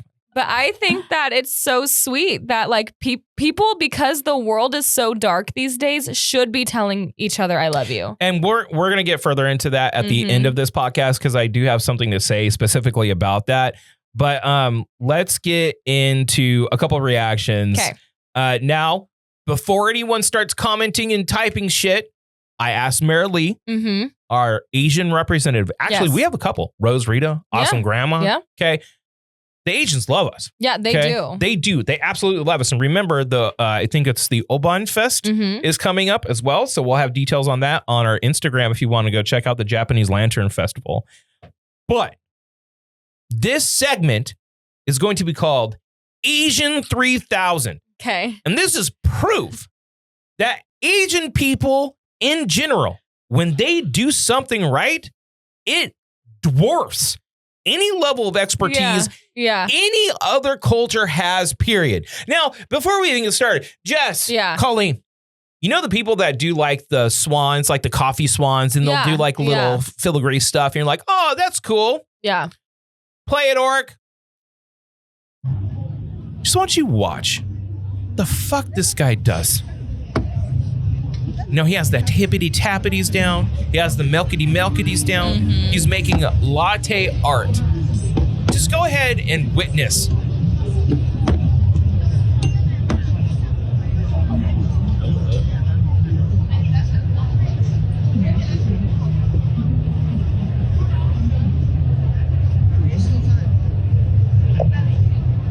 So at first you're like, okay, what is he doing? You know what I mean? Is it going to be another swan? Is it going to be like a duck or something like same thing but different?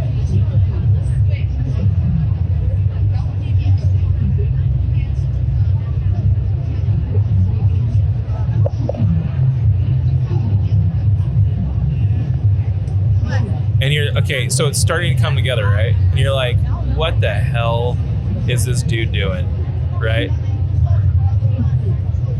At first, it just looks like squiggles. You're like, this really doesn't look like anything, really.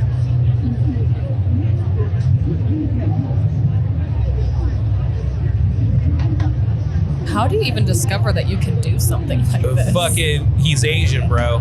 Like, that's just the explanation that you give to some people that are just that good at something. Yeah. They're Asian. There's no other explanation Oh, I needed. see what he's And doing. everyone understands it. Like if someone's like, oh, why is that guy so good? And you're like, he's Asian. He grew up in an Asian household. Yeah. Oh, makes sense. Checks out. Yeah.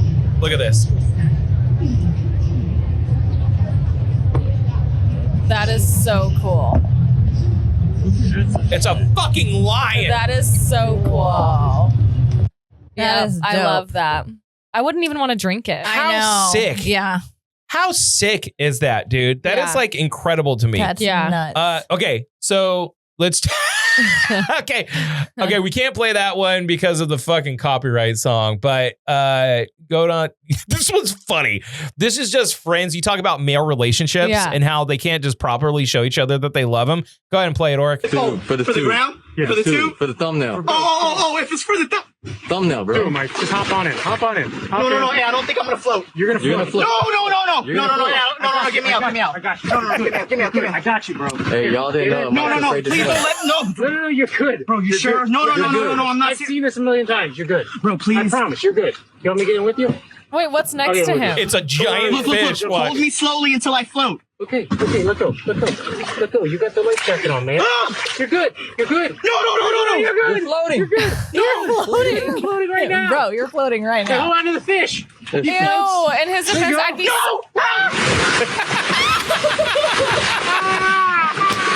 Drown. No. I have such a fear of fish. I have that poor fish. I have Oh my such God. a fear of fish. I can't. Here's another one. This is just cringe shit. This is like cringe bait. I swear to God, it has to be cringe bait. Go ahead and play it, Orc. How normal people take temperature of the horses. You just place it in the booty. Yeah. You should not be standing. How trick riders take the temperature of the horses. This is fucking foul, dude. So that's cool. You're like, wow, that's cool. Look at you. Look how cool that is, right? Oh, little flippy dippy. Oh, That's cool. Oh, wait, no. Goes in the mouth. And in the ass. No! that can't be. That can't. Stop it! No! That cannot be real. Oh, dude. No. Foul. No. Fucking foul, bro. That's sick. That is foul. That is All right, what else we got? sick. Can we play that one mute? No. Look, there's a mute right there. I know. I don't. Will that take away from the video, though? Yeah, without the music, it kind of takes away from it. This one's just funny in general. Trying to speak Spanish to my girlfriend for the first time. Not today, okay? What, did you just call me? What? There's no way you just called me that. Do you even know what that means, babe? That's rude. I thought it meant beautiful. Oh, you think it means beautiful? Wait. Here, play one more time. Damn, looking extra gorda today, okay? What, did you just call That's me? fat. That means that. Yeah. There's no way you just called me that. Do you even know what that means, babe? That's rude. I thought it meant beautiful. Oh, you think it means beautiful? She's kind of hot. She's a smoke show, dude. Yeah. Question. Huh. Okay. In your experience with other women, do you feel, because Josh, who I was talking about, we briefly talked about the love, but also the ire that you can get from a Latin woman, right? And like, I used to mainly only date Latin women for a long time. Sarah's actually like the first white girl that I've ever been with, and I've been with for 14 years. But mainly I dated Mexican girls. That was like my thing for a long time. And it's true, like they can get scary. Like Latin women can get scary. So with your guys' day-to-day, have you met like Mexican or Latin women that are like legit scary? Oh, No. yes. Never, huh? One of my best friends is frightening. No. Really? Frightening. I totally vibe with them. Oh, no, like I'm in on it. Like, but I would not date her because I would fear for my life, low key. Like, I don't ever think, like, I can tell a girl that I think she's beautiful, and I find women beautiful. I think that there's a lot of beauty in women, but I never think about, like, could I date them? If you have a vajayjay, I could not date you. You have too many emotions. There's too much baggage there, and you bleed once a month. So I'm not dealing with that. Like, I don't trust you. You don't bleed die. once a month. Nope, not And you having it. gush blood out your vagina. No. Gloop, gloop, gloop, gloop, gloop, gloop, gloop. No. I think we're going to skip news and we'll just get to what we're going to end today. okay. Okay. Yeah. It's been kind of a crazy week, and out of respect for the family, I'm not going to say their name, but if you remember last week, if you watched the podcast, I had to take a call, which was kind of customary. I always have to take calls. But I had bad news from an old friend of mine who I grew up with in high school, and then we go off, we couple years, come back, hang out a few years, leave. So we're in and out of each other's lives. But this last 10-year stretch, it's like getting married, having kids. He had a child.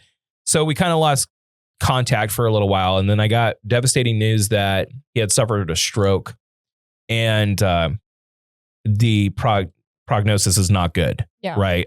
He's been struggling. There's a strong likelihood he's not going to make it. So the poor family has been dealing with this for a while, and I went and saw him, and it just really fucking tore me up because he is one of by far the best people I've ever known my whole life, and he had always been there for me as a friend.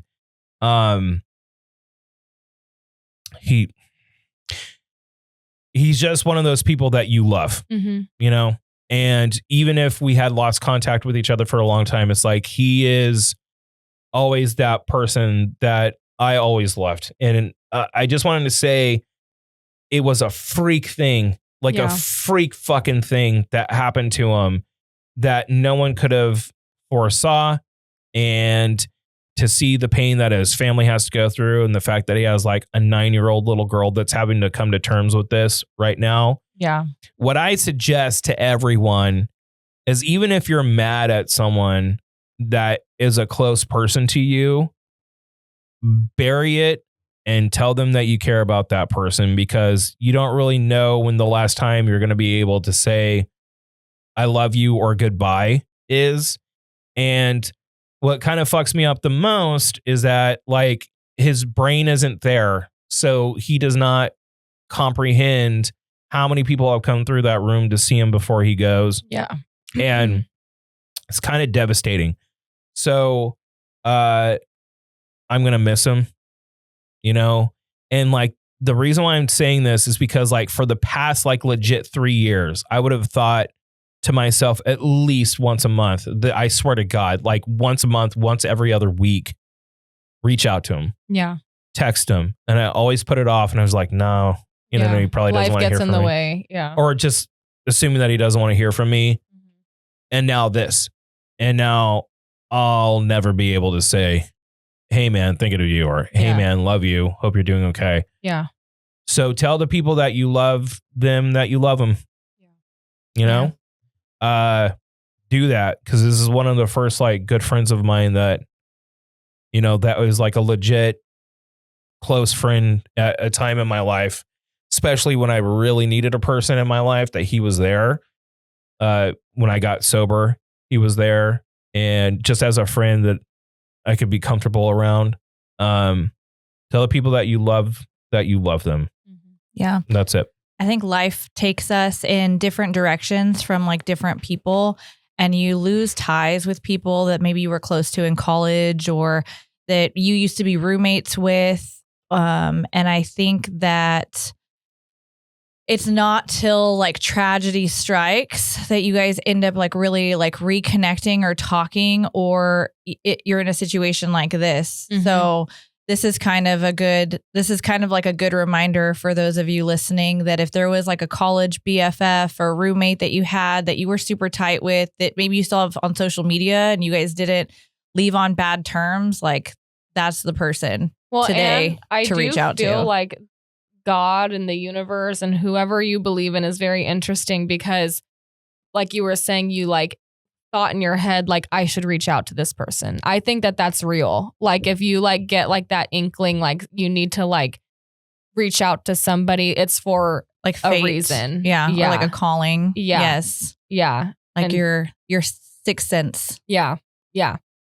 Telling you. Yeah, for sure. But we are definitely keeping this family in our thoughts and prayers. Yeah. And it's devastating. And if everyone listening, if you can please think of whenever, if you're listening to this and this crosses your mind later, please think of and pray for the daughter, because that's mortifying. I cannot imagine. Especially because her mother's like completely out of the picture, just him. Yeah. And like, that's what has really fucked me up over this is like, she's close to my girls his age. And I'm just like, Jesus like that's Christ. No child should ever go through that. So there you go. Take us out. All right, you guys. And on that note, I love you, and we will see you next week. Thanks for listening to the Do Over podcast. Remember to like and subscribe. Okay, links to all of our stuff. Or put a like and subscribe right there. Like and subscribe. Beam of light. Underneath, we have all of our links to all of our sponsors, our Patreon. You don't need to give us anything. You could just follow us there or like and share it. And sub, because if you sub, it's free. And we'll dom. Yeah. Yeah. We'll There we dom. go. And Every time. she will dom. She will dom. She will She dom. will definitely dom. Mhm. So thank you so much, and we love you. Bye. Bye.